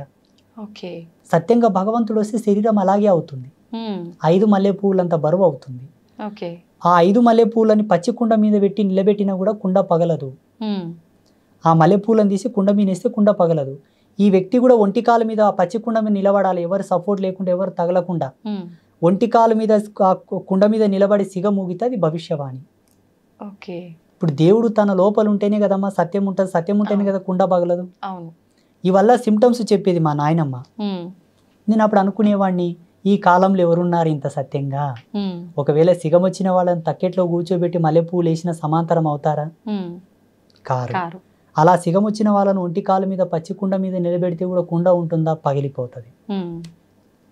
ఇలా వెతుక్కుంటూ పోతే సమాజంలో చాలా మంది వెళ్తారు తల్లి. ఇప్పుడు ఇట్లా సిగమూగే వాళ్ళంతా సత్యమంతులు కారా స్వామీజీ అంటే మనం అనలేము. వాళ్ళ వ్యక్తిగతమైన ఫీలింగ్స్ అయి ఉండొచ్చు, భగవంతుడి యందు వాళ్ళు రమించి అలా ఊగవచ్చు. అది వాళ్ళ యొక్క ధర్మం, వాళ్ళ యొక్క విధి విధానాలు అవి. ఇప్పుడు ధర్మం ఏంటి స్వామి అని మీరు అడిగారు కాబట్టి ఈ సిమ్టమ్స్ ఉండాలమ్మా, అది సత్యం. గురుగారు, ఒక యోగిగా మీ జన్మకి సార్థకత, లక్ష్యం ఏంటి గురుగారు? నేను ఆజన్మాంత బ్రహ్మచారిగా ఆత్మజ్ఞానం జ్ఞానయోగంలో ఉండే ఒక ఆత్మ సన్యాసిగా, మాది దండ సన్యాసం కాదు. మీరు జేర్ స్వామి దగ్గరికి వెళ్ళారన్నారు కదా. అవును గురుగారు. వారి దండ సన్యాసం, అది బహిర్ముఖ సన్యాసం అంటారు దాన్ని. ఆత్మ సన్యాసం అంటే దండ నిర్లిప్తం చేసుకోవాలి, ఆత్మయందు సన్యాసించాలి. అంతర్ముఖ సన్యాసం ఆత్మ సన్యాసం, మాది అంతర్ముఖ సన్యాసం అన్నమాట. నా సన్యాస సంకల్పం ఏమిటి అంటే సత్య సనాతన ధర్మంలో ఉండే ప్రతి ఆచారము విజ్ఞాన దృక్పథమే, అజ్ఞానం కాదు, మూఢనమ్మకం కాదు. ఇది సమాజంలో నిరూపించాలని ఒక లక్ష్యం నాకుంది. రెండవది, ప్రపంచానికి సనాతన ధర్మం జగద్గురు అని నిరూపించాలి. మూడవది, అమ్మవారు నన్ను ఇలా స్థాపించు నాయన అని ఒక దర్శనం ఇచ్చినట్లు ఒక గుడి కట్టమని దర్శనం ఇచ్చింది నాకు. ప్రపంచంలో ఆ గుడి ఇప్పటి వరకు రాలేదు. మానవునికి విజ్ఞానం వికసితమై మనిషి పరిజ్ఞానం వైపు నడకలేడుతూ ఇప్పటి వరకు కూడా అటువంటి ఆలయ రూపకల్పన జరగలేదు. అదొక ఆలయ నిర్మాణం చేయాలనే సంకల్పం ఉన్నది. ధర్మస్థాపన చేయాలి, సత్య విశ్లేషణ చంద్రికతో కూడుకున్న ధర్మస్థాపన, సోకాళ్ళు ధర్మస్థాపన కాదు. నేను నేర్చుకున్న ధర్మం ఏంటంటే అమ్మా, శాస్త్రం అనగా స్త్రీ అనగా ఒక్కటే. స్త్రీని అగౌరవపరచడం, స్త్రీని అవహేళన చేయడం ఎంతో, శాస్త్ర అవహేళన అంతే. దీనికి ప్రాయశ్చిత్తం లేదు, దానికి ప్రాయశ్చిత్తం లేదు. ఎన్ని గంగల్లో మునిగినా, ఎన్ని పుణ్యకార్యములు చేసినా ఆ పాపం పోదు, అనుభవించి తీరాల్సిందే. ఇప్పుడు చేస్తున్న వాళ్ళందరూ శాస్త్ర దూషణనే. ఎందుకంటే శాస్త్రం అడ్డం పెట్టి మానవులకు కోరికలు రేపుతారు. ఇది చేయండి మీకు ఈ కష్టం నెరవేరుతుంది. దీనికి దానికి సింకే ఉండదు తల్లి. ఆయన పూజ చేస్తాడు, శ్రీకాళహస్తి పోయి చేస్తాడు, వస్తాడు, కొన్నాళ్ళు వేచి ఉంటాడు, ఏమయ్య స్వామి కాలేదంటాడు. ఇప్పుడు ఈ మధ్యలో వీడియోలో కొన్ని మా పిల్లలు తీసుకొచ్చి చూపిస్తుంటారు, స్వామీజీ అని ఇంత మెరికల్ చేశాడు, ఇది సాధ్యమా అంటారు. మరి నువ్వు స్వామీజీవి కదా ఎందుకు చేయమంటారు నాతోనికి వచ్చి మా పిల్లలు. కొన్ని జిమ్మికులు మ్యాజిక్లు చేస్తుంటారు, వీడియోస్ వస్తుంటాయి కొన్ని, కొంతమంది పాస్టర్లు, కొంతమంది. నేనేమంటానంటే వాస్తవంగా ఆధ్యాత్మికతకు అంత పవర్ ఉంటే, వీళ్ళలో అంత హీలింగ్ పవర్ ఉండి, అంత చైతన్య శక్తి ఉంటే ఎర్రగడ్డ మెంటల్ హాస్పిటల్కి వెళ్ళి వాళ్ళని బాగా చేయమని చెప్పు. నేను వాళ్ళ కాళ్ళు మొక్కి కాలు కడిగి నెత్తిమీన పోసుకుంటా. ఈ సన్యాసం విడిచి ప్యాంటైంగ్ వేసుకొని తిరుగుతా. క్యాన్సర్ హాస్పిటల్కి వెళ్ళి వాళ్ళ హీలింగ్ పవర్ చేత వాళ్ళని బాగా చేయమని. స్వామీజీలు, పాస్టర్లు, ఇమాంలు, any kind of spiritual person ఎవరైనా సరే, దైవం వేరు, దారదత్తం వేరు, సిద్ధాంతం వేరు, జీవన విధానం వేరు. మనిషి తనను తాను తెలుసుకొని బ్రతకాలి. తనకు తానే రాజు, తనకు తానే ధర్మం తల్లి. ఎవరిని ఎవరు ఉద్ధరించరు. ఉత్తకథ. వేమన యోగి ఏం చెప్తాడు తన పద్యంలో అంటే, తనకు తానే రాజు, తనకు తానే దేవుడు జీవుడు రెండు. మీరు తింటే నా ఆకలి ఎలా తీరుతుంది తల్లి? ఏదో తృప్తి పడగలను, అమ్మయ్య ఈమె తిన్నది సంతోషం అనగలను, కానీ ఆకలి అవుతుంది కదా. భగవంతుడిని నమ్మడం ఒక విశ్వాసం, ఒక పవర్. 83 లక్షల జీవరాశులు ఏవి దేవిని కొలవవు తల్లి, మనం కొలుస్తాం, అదొక గర్వకారణం. మళ్ళీ దాంట్లో ఎంతో సైన్స్ ఉందమ్మా. హిందూయిజంలో చాలా ఎక్స్ట్రాడినరీ సైన్స్ ఉంది, అద్భుతమైన విశ్లేషణ. ఒక దీపం పెట్టడము, ధూపం వేయడము, నైవేద్యం పెట్టడము, అభిషేకాలలో అబ్బా చాలా అద్భుతం. దీన్ని తీసుకొచ్చి మన సంసారం మీద పులిమి ఎటూ తేలుకోలేపకల పంచాంగం వేస్ట్ అంటారు, జ్యోతిష్యం వేస్ట్ అంటారు, పూజలు వేస్ట్ అంటారు. నాకెంత బాధ అవుతుందో చాలా. ఈరోజు ఈ బాటిల్లో నేను నీళ్లు చూశాను, ఇక్కడ ఉన్నాయి, మీరు వచ్చి నీళ్లు లేవంటే నేను నమ్మాలా? నేను చూశాను దాంట్లో నీళ్లు ఉన్నాయి, కొన్ని తాగాను, కొన్ని పెట్టాను. లేవు గురూజీ అని మీరు వాదాంతం చేస్తే నేను ఎలా నమ్మాలి చెప్పండి? అలాగే సనాతన ధర్మం యొక్క మూలాలు, దీని యొక్క అవశేషాలు చాలా గొప్పవి. తుచ్చ సుఖంలోకి వాడి దీని మీద వాల్యూ లేకుండా చేయొద్దు అన్నదే నా ఆవేదన. అది నిరూపించాలే, ప్రతి ఒక్కరికి తెలియపరచాలన్నదే నా తాపత్రయం, నా లక్ష్యం. అందుకే ఈ మధ్యలో వీడియోల్లో నేను చాలా మందికి నచ్చుతుండలేను, స్వామీజీలకే, మీలాంటి వాళ్ళు కాదు పాపం. అంటే మంచి చెప్పే వాళ్ళకి, మంచి చెప్పే వాళ్ళంటే చెడు ఉద్దేశంగా ఉన్న వాళ్ళకి. నేను వేణుస్వామి మీద ఒక వీడియో చేశాను తల్లి. వేణుస్వామి మీద, ఆయన ఫేమస్ ఆస్ట్రాలజర్. అవునవును గురుగారు. నాకు ఆయన పాలేవుడు కాదు, ఇంటోడు కాదు, అన్నదమ్ముడు కాదు తల్లి పాపం. వాళ్ళు బ్రాహ్మిన్స్, మేము వేరు. స్వామీజీనే మేము వేరు, మా ఇల్లు వేరు, వాళ్ళ ఇల్లు వేరు, వాళ్ళ ఊరు వేరు, మా ఊరు వేరు. ఎవరో మీ అంచుడు భక్తుడు వచ్చి, ఏమయ్యా నువ్వు జీవహింస చేయొద్దు అంటావు, అమ్మవారికి మాంసం పెట్టొద్దు అంటావు, మద్యం పెట్టొద్దు అంటావు. ఈయన బ్రాహ్మిన్, ఒక జ్యోతిష్యుడు, ఆడ లిక్కర్ పెట్టిండు, మాంసం పెట్టిండు, అమ్మవారి ముందలని చూపించిండు. అవునవును. నా మనసు తరుక్కుపోయింది. వెంటనే దాని మీద ఒక వీడియో చేశాను. ఒక 5-6 మంది నాకు ఫోన్లు చేసి వార్నింగ్ ఇచ్చారు. నేను ఎవరు చెప్పమన్నాడయ్యా, మేము ఇట్లనే చేస్తాం, మాకు ఇట్లే తెలుసు, నువ్వెవడో చెప్పని కానీ ఏమైనా చేసుకోపోండి, నేను చెప్పింది సత్యం, నాకు తెలిసింది సత్యం అని నేను చెప్పాను. అలా ఉన్నారు సమాజంలో. పోనీ ఈ స్వామీజీ చెప్పింది వాస్తవమే కదా, మార్చుకుందాము అన్న జ్ఞానం లేదు వాళ్ళతో, మళ్ళీ ఉల్టద్దా? ఇటువంటి వాళ్ళని సమాజంలో తెలియపరచాలి, ఇటువంటి వాళ్ళ గురించి చెప్పాలన్నదే నా లక్ష్యం.